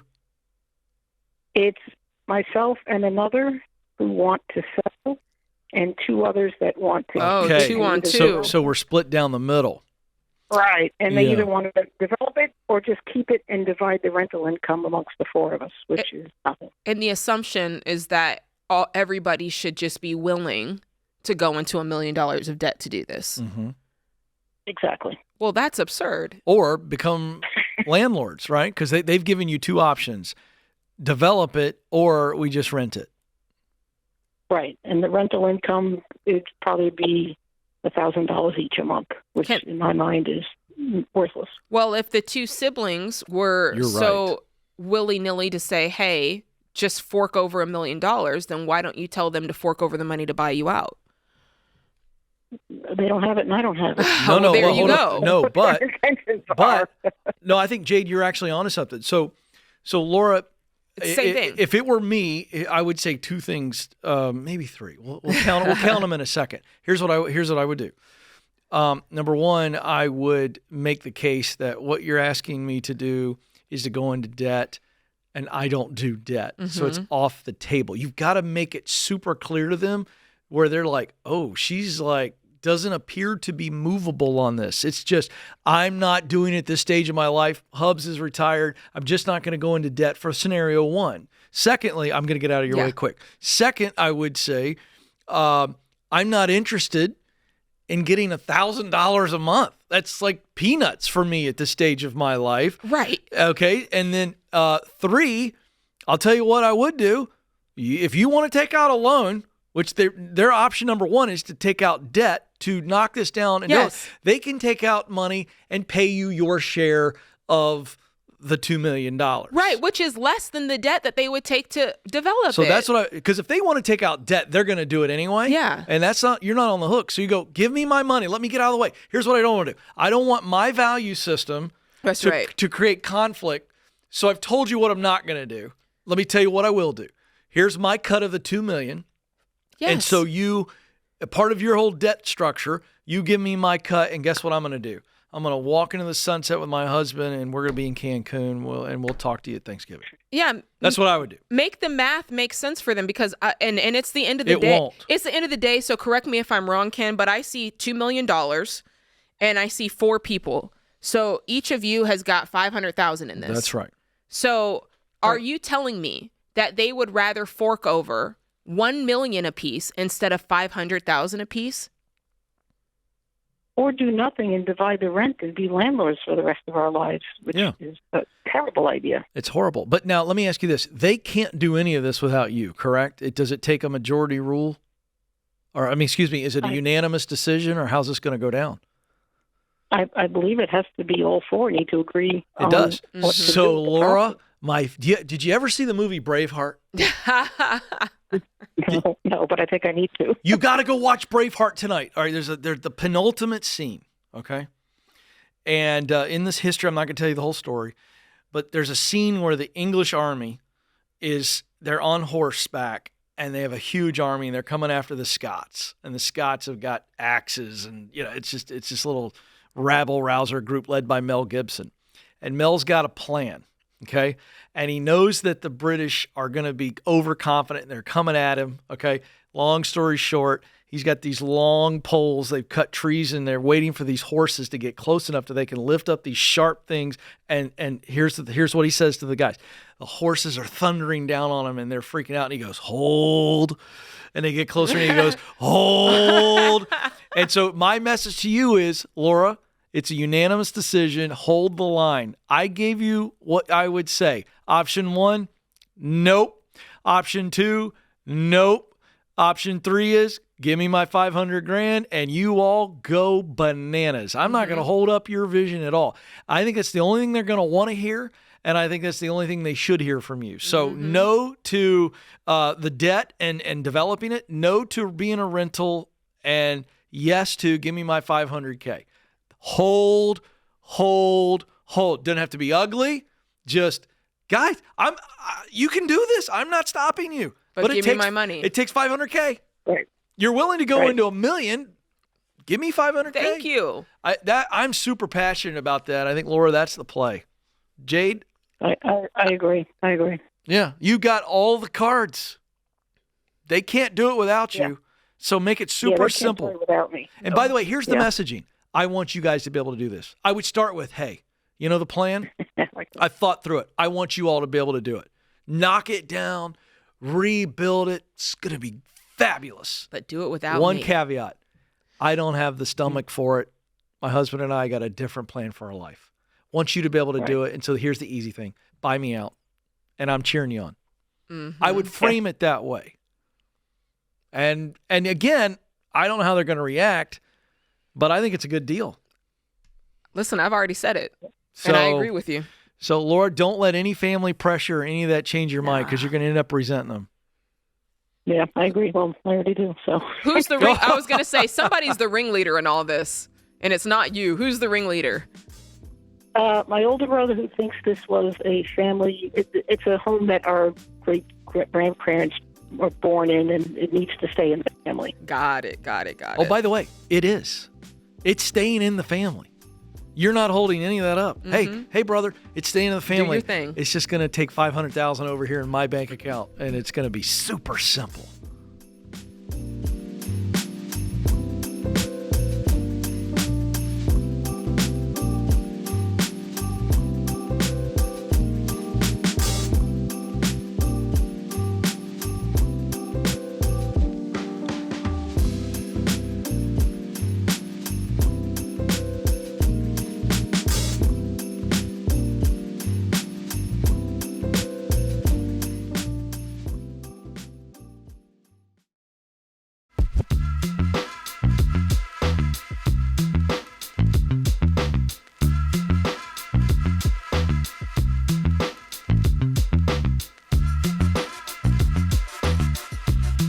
Buying or selling your home is a very big deal, and there's a lot of misinformation out there. You know, the clickbait stuff on social media, articles, things that are designed to kind of pull you in to make it a bad decision. And we are always going to be here at the Ramsey Show to help you make sense of the latest trends and make good decisions. Mm-hmm. So just to give you a snapshot, the median home prices have been holding steady around $424,000. In October, about 1 in 5 saw a price cut, which means buyers might have more room this winter to negotiate. Mortgage rates obviously dipped slightly in October, but rates are unpredictable, and they move up and they move down. So we're not making decisions based on the rate. It's when are we ready to buy based on our cash position to be able to have a good down payment and to be able to afford where you are. So this might be a great time for you. Don't get stuck in the headlines. To learn more about housing market trends and to get free tools to help you buy or sell with confidence, you can go to RamseySolutions.com/market. That's RamseySolutions.com/market. Let's go to May, who joins us in Raleigh, North Carolina. May, how can we help? Hi, sir. How are you doing today? Great. How are you? Good. Reason I'm calling is I wanted to ask, so me and my husband are looking at buying a house next year, and we're looking at buying a house between $350,000 to $400,000, and we have about a $200,000 nest egg for the down payment. So my question is, does it ever make sense to put down more than 20%, even if you'd be able to afford the mortgage with that 25% of your take-home rule taken into account? Yes. So I want to make sure I understand. So you could, you're obviously putting down almost half. Did I understand that correctly? Yes. And you're saying you don't need to put down half. You could put down 20% and it would still be okay for you. Exactly. The only thing that I might say no to that would be if you have consumer debt and if that money would be better spent paying off your debt ahead of time. But if you don't have consumer debt, then I'm like, yeah, because the best way to pay for a house is if you could put everything down, right? So I would love if you could get as close to that as possible. And if that means putting down almost 50%, that's amazing. So do you have any other debt to speak of? No, we're totally debt free. No student loans, no car debts, no debt whatsoever. So the only other thing would be if it's a place that really needs a lot of renovation or a lot of work, you might want to reserve some of that money to do, some renovations on the house. Is there anything like that to speak of? No, but that was part of my question was we have an emergency fund outside of that $200,000. That's about 5 months of expenses. But I've heard that you're supposed to have another bucket of savings once you buy a house for things that could just naturally break. So I wasn't sure how you figure out how much of that, how much you should save for a house for just in case the HVAC system or roof or something like that needs. No, I mean, that's what your emergency fund is for. And this keeps coming up, Ken. We've talked about this every hour of the show today. Emergency fund is for things that are unexpected, urgent, and necessary. And so if that happens to be your AC going out in the middle of summer, then yeah, you dip into the emergency fund and pay it off. If you've got 5 months of expenses, if it would make you feel better to have 6 months, then go ahead and do that. But yeah, I think that you're good to go. I think that what's happening here, and this is your choice to make with your husband, but I think what's happening is $200,000 is a lot of money. And in your mind, you're just weighing out the opportunity cost of, do I want to put all of this on the mortgage, or could there be something else that this money should go towards? Is there, right? And I think it's smart that you're just weighing out all your options. So if there were something that you were going to do with that money, other than put it on the house, in your mind, what would it be? So really the only other thing I could think of is putting it in the marketing and letting it grow. So that way, maybe in the future, we'd have the ability to buy a rental property with putting more than 50% down, or trying to buy it fully in cash while only having a mortgage on the house. So we don't have any hard set plans. It would just be, does it make more sense to let it grow in the market and then maybe buy a real estate property in full later for something like a rental property? Well, the only reason I wouldn't do that is I kind of it's almost, and we've used this analogy for other things before, but it's almost like when you're flying on the plane and they tell you to put the oxygen mask on you first before you put it on the kids or the people who are next to you. There's part of me that says, if it's my primary residence, that's me. And I want to protect me first and put myself in the best possible situation first, my residence, because let's think about this, Ken. When the rubber meets the road, when COVID happens, when somebody loses a job, when somebody has a diagnosis, the number one thing they think about is, am I going to be able to keep my home? That's where the security valve is, right? And so right now we're not thinking about that. But if we put ourselves in a scenario like I mentioned, that's the first thing we think about is my home secure? Yeah. And so for that reason, I would say I would choose, let me put as much down as possible so I can get this thing as paid for and as secure of a place as possible. And then I can put, the mask on these other things. Then I can start thinking about real estate. Then I can start thinking about these other properties that I may or may not pay for in cash. I think that's a really good exercise, May. Have you actually sat down and said, okay, if we put $200,000 in it, what is our payment? What's our mortgage payment versus if we put 20% down? Yeah, I have done that a bit, just kind of online, playing with like mortgage calculators and stuff. And really what it seems to be coming down to, when I try to figure out, does it make sense to put it to the mortgage or to put in the market, is mortgage rates and how much you expect the market to return. But from my understanding, you're not really supposed to put things in the market that are short-term investments because it's so volatile. So right. I don't know if that's really a smart analysis to do, but I have tried to play around with those numbers. No, it's right. But what is the difference? What is the monthly payment difference on the mortgage? It's only, I say only, it's a couple $100. So maybe $300-$400. Yeah. Yeah. But you could think of it like I'm getting the best of both worlds, because if I put the $200,000 down, I'm getting the security on the home front, but I also have $400 freed up that I can still go ahead and invest that. And there is something to be gained from that. So I'm almost doing the best of both worlds in that way. Yeah, I was thinking of that in the scenario that you gave us, Jade. It's smart. If things were to get crazy, you go, what would be I just wouldn't have to worry. That's right. On this house, if you have the mortgage. And I think it's a good question. Really glad you called. And wow, I must say, the fact that you guys have been so disciplined to save up $200,000, we don't talk to many people that have saved really up that kind of money. So I say kudos to you. You guys are in great shape. And I would ask on the investment question, what is your retirement situation? What's your nest egg right now? So retirement between us two total is at $295, and we're both 26 years old, so almost $300,000. Way to go. Oh, see, I'm going to tell you something. You guys are 26.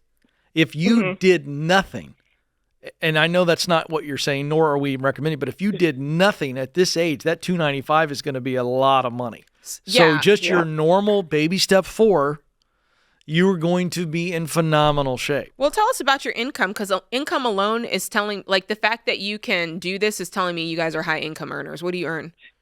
Yeah, so right now, I recently switched jobs. So right now, together, we're $200. I was at a previous job where my base salary was about $100, where it is now, but I got very large bonuses. And so I've been taking those bonuses and investing them and putting them in retirement and things that. So that's kind of how we built this nest egg. So I have kind of made that switch now that I have the nest egg. The job was a bit much. So I did kind of say, okay, I feel like I've made enough to kind of find a little bit more sustainable job where I'm still able to put stuff away, but not as quickly as I did at the beginning of my 20s. Can I ask what your field is and what your husband's field is? Yeah, we are civil engineers, so I went into kind of the project management side of civil engineering, and he went into the design aspect of civil engineering. Love it. Love it. That matches up, by the way, with our Ramsey Millionaire study. It does, yeah. You Engineers guys are in the top 5. Yeah. And there's 2 26-year-olds. Killing it. Listen, I know they have great jobs, but they're in phenomenal shape. So this idea that, it can't be done in today's world, and I'm not minimizing how expensive things are, but man, they're doing it. Yeah. And what a great place to be in. But put it on the house. Put it on the house. That's what I would an asset. Let's not forget about that. Absolutely. And it's an investment. There's more than one way to invest. One way is the stock market, another way is in real estate. Yeah. Great question, May. Thank you so much for sharing your story and for the question.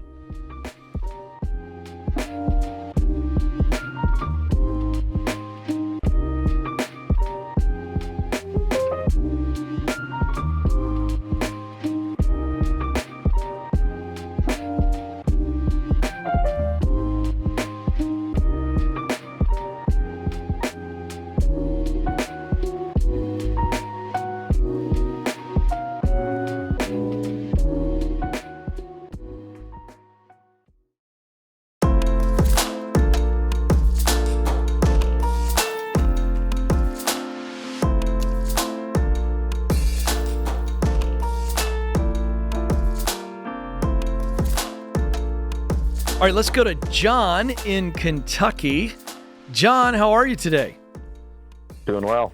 All right, good to have you on here. And John is a Baby Steps millionaire, and we love talking to the Baby Steps millionaires because they've got great stories, right? And they tell us how they did it. So, John, thank you for that. Tell people how old you are. 28. My wife, Jenna, is 30. Wow. 28 and 30. That's impressive. Okay, what is your net worth?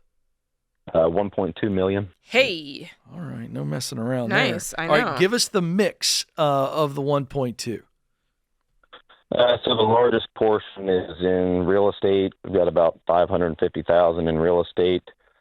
350 in retirement. We got a couple 100,000 in non-retirement investments, and then about 120 in just liquid cash. Wow.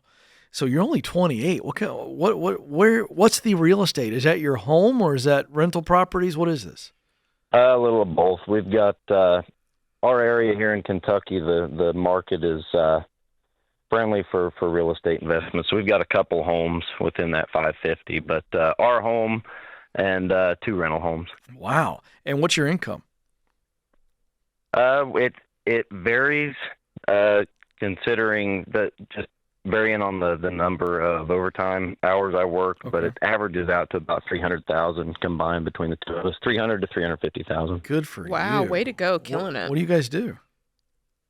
So my wife's a software application specialist, and I'm originally a pipe fitter by trade, but I've been working as a piping superintendent the last 3 years. So I travel around managing industrial construction projects. Okay, So- yeah, go ahead, Jay. I mean, I'm listening to this. I'm 40 something, and I'm thinking, okay, if I could have been smart enough to get started when you guys were, that would have been amazing. So how did you get good at money? How did you know these are the things we need to be doing? We need to be avoiding debt, budgeting, etc. What put you onto that early on? Honestly, I think about the age of 9, I was 8 or 9. I was in our garage where our dogs spent most of their time. That's where all their food bowls were. I was feeding our dogs and realized that we were almost out of dog food. And went in the house. I told my mom, we're almost out of dog food. Add that to the grocery list. And she told me we can't afford dog food this week, maybe next week. And after that, that stuck with me. I remember going to baseball practice that night, and it didn't leave my mind the rest of the day. It bothered you. Yeah, it did. So just my parents taught me to think before spending and to make hay while the sun shines and save what you can. How much have you two been? First of all, how long have you been married? 3 years. Okay, so wow, what had you saved prior to becoming married? So I had, coming into the marriage, I had about 160,000 saved, and she had about 30,000 saved. And no debt. The majority of no debt. I had a small auto loan several years ago, but we've never had student loans or really any kind of debt of any kind. When did you start working? How old were you? 18. Okay. So I'm talking to a 28-year-old who's been working for 10 years, and you've been able to save a lot of money. And I love that you're a pipe fitter. I love that, because it's like for too long in America, we've looked down on the trades. And now I'm talking to a dude who's rolling, got properties, no debt in your life, 28-year-old pipe fitter. What would you say to parents who are worried maybe about their kids going into trades? I think, I'm a lot like you. I think that at 18, I think you're too young to make a decision on what you want to do for the rest of your life and buy the college education. So I think that I tell a lot of folks that even if the trade isn't what you want to do for a career, get into it for an apprenticeship, and you get exposed to so many other careers within the construction industry, the engineering, all the different avenues you can go within construction. it's just a really good stepping stone into management, just like I've done.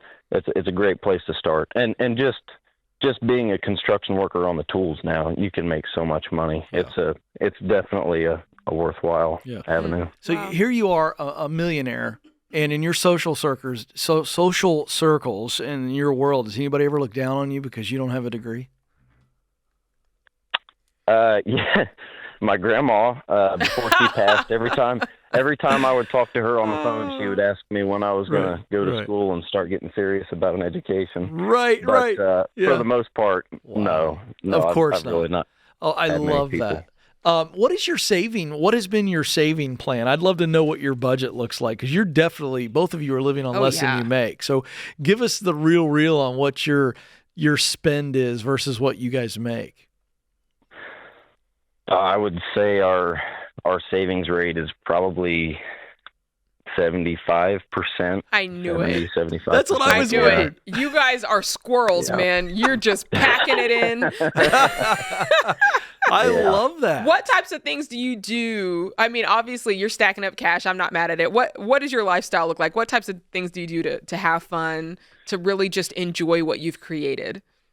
I would say, so we're both outdoors men and women. Mm-hmm. We bought, I guess what you'd call a vacation home in Idaho, a small cabin in Idaho, so that we can spend time hunting and fishing out there, and that's pretty much what we do with our time. I travel full time for work, so I'm not home much. So when we do get time together, we like to go out there.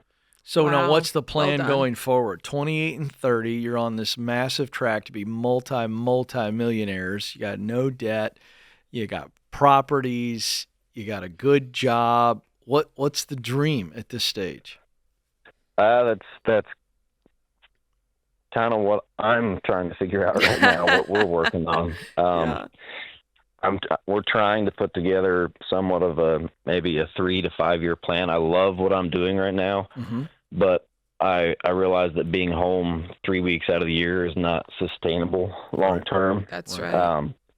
So I think using the upfront earnings at such a young age to set ourselves up to create an income off our own investments, and then maybe just get further into the real estate thing for myself when I'm ready to come off. I got to pivot here real quick. This is what I do. I want to help really quickly, because I think it's pretty clear for you. If you never needed to earn another nickel, what would you do Monday through Friday?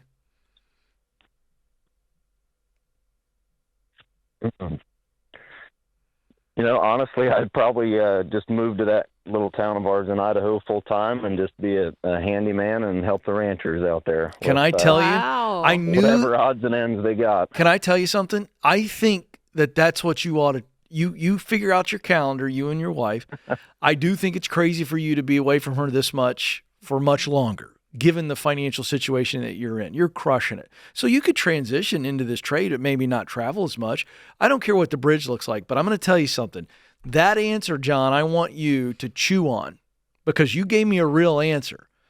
Because you're going to be so financially free that you can go out to that area and maybe build something a little bit bigger, get into some real estate there, but stumble into a business around the stuff that you love, which is outdoors.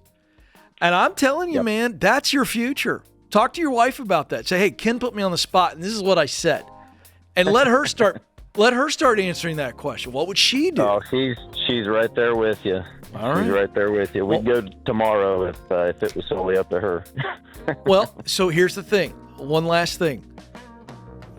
That 9-year-old experience was seared on your conscience, and you shared it with us. And I think that is driving you right now. And I think you're working crazy. You're doing a lot of amazing things, but don't let that scarcity mindset hold you back from the future that you've earned right now. That'd be my challenge to you.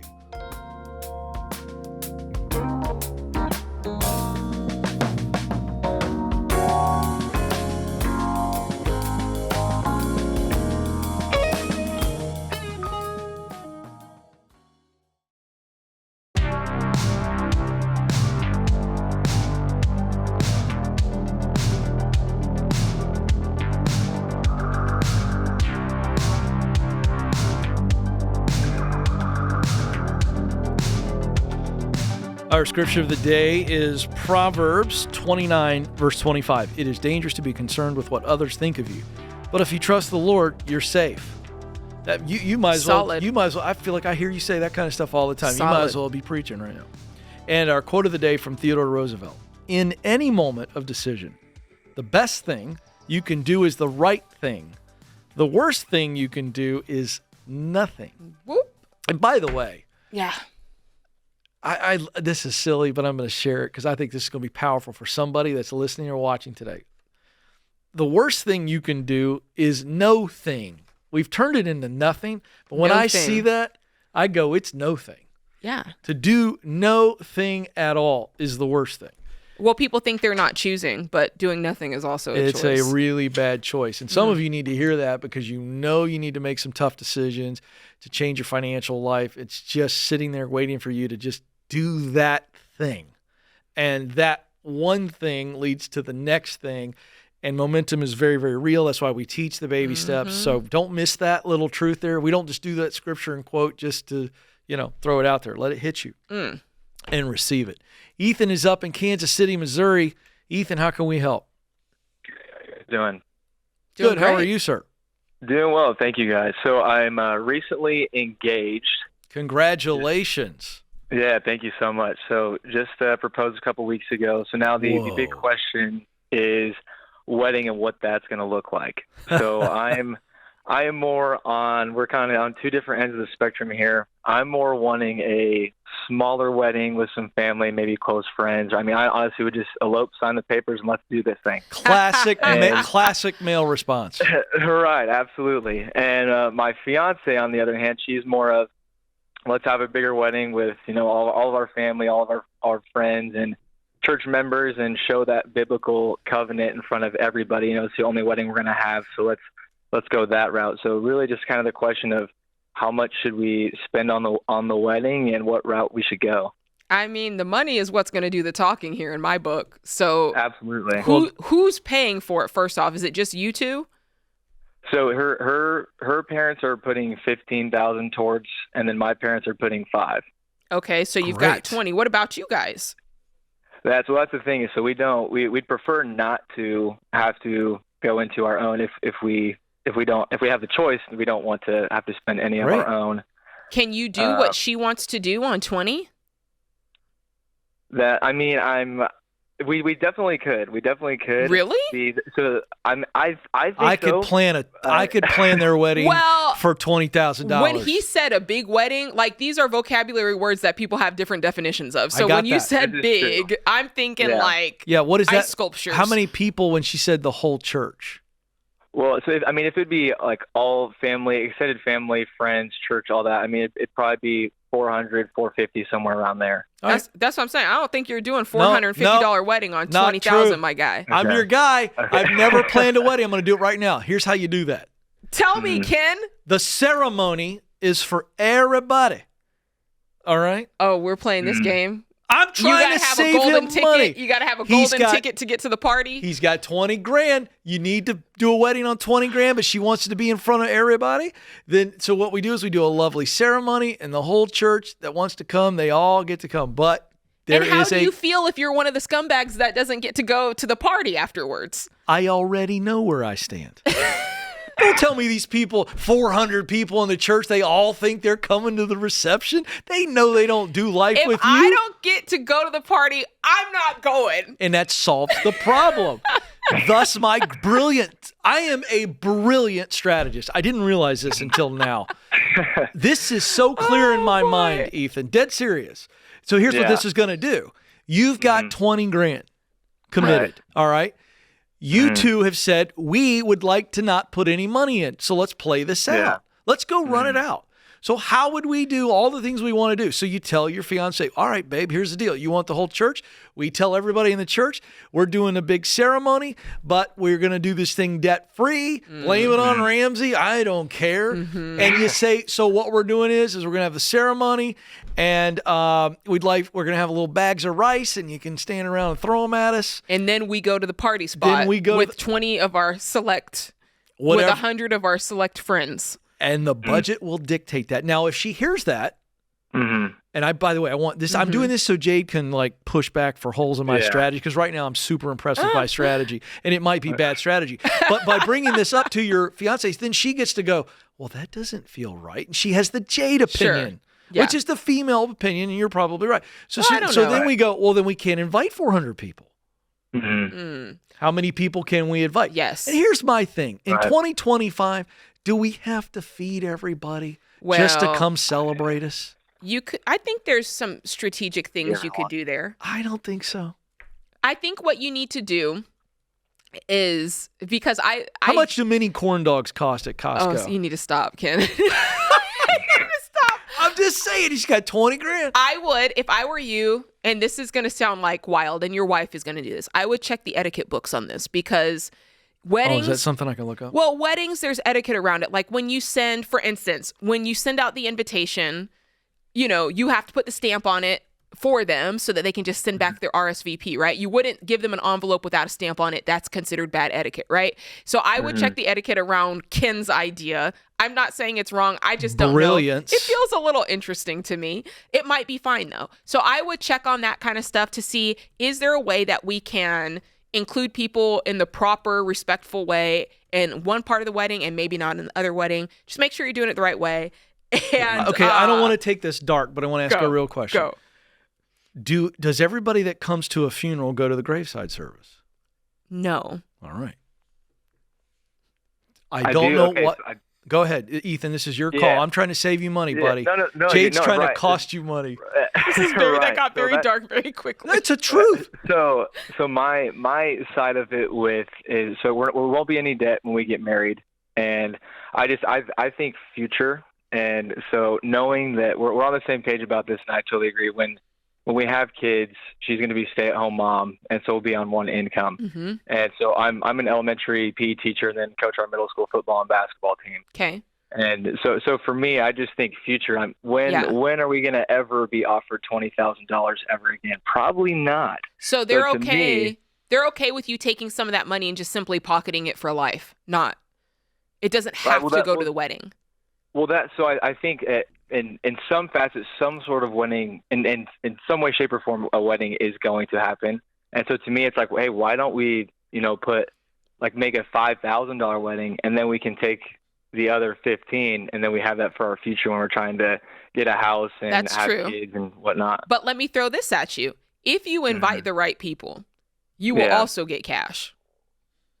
Okay, because that's what most people give you as a wedding gift, and if they have their etiquette, they're not coming in with a crumpled up 20, right? They're giving you a decent gift. So I'm going to speak on behalf of all males. If you were to tell me that for the rest of my life with Stacy, when we get invited to a wedding, all I got to do is the ceremony, and then I don't have to go eat and do all that stuff, I get to go on with my life, I would be out of my mind. But what's the best part? Is the better part the ceremony or the party? If you have to choose, I'm choosing the party. But that's with people you actually want to party with. They do not want to party with 400 people, if there's an open including bar, the deacons. It doesn't matter. Is there going to be an open bar? It's too expensive. No, we both don't drink, so there won't be any alcohol. Okay, so we just saved a lot of money. You just saved a bunch of money. Hey, can I tell you, my wedding didn't have an open bar either, and that's why we were able to do ours. Mine either.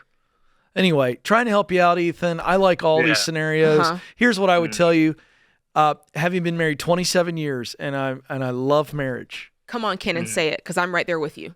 And I get married yesterday. Listen. If it were up to me, I would have just done the little church ceremony and let's go. Yeah. I didn't want to be at that reception. I didn't want to do all that. I wanted to take off on the honeymoon. Well, let me say it from the other perspective. What are we doing? Sam and I had an awesome wedding, and we paid cash for it, and it was just what we wanted, and it was probably bigger than what Ken is saying. It was bigger than mine. As a person who's been married, less than 15, 16, 17 years, I don't think about the wedding anymore. No. Nobody you don't think about it I can't even anymore. remember half of it. The ceremony is what matters to me. Yeah. Very important covenant.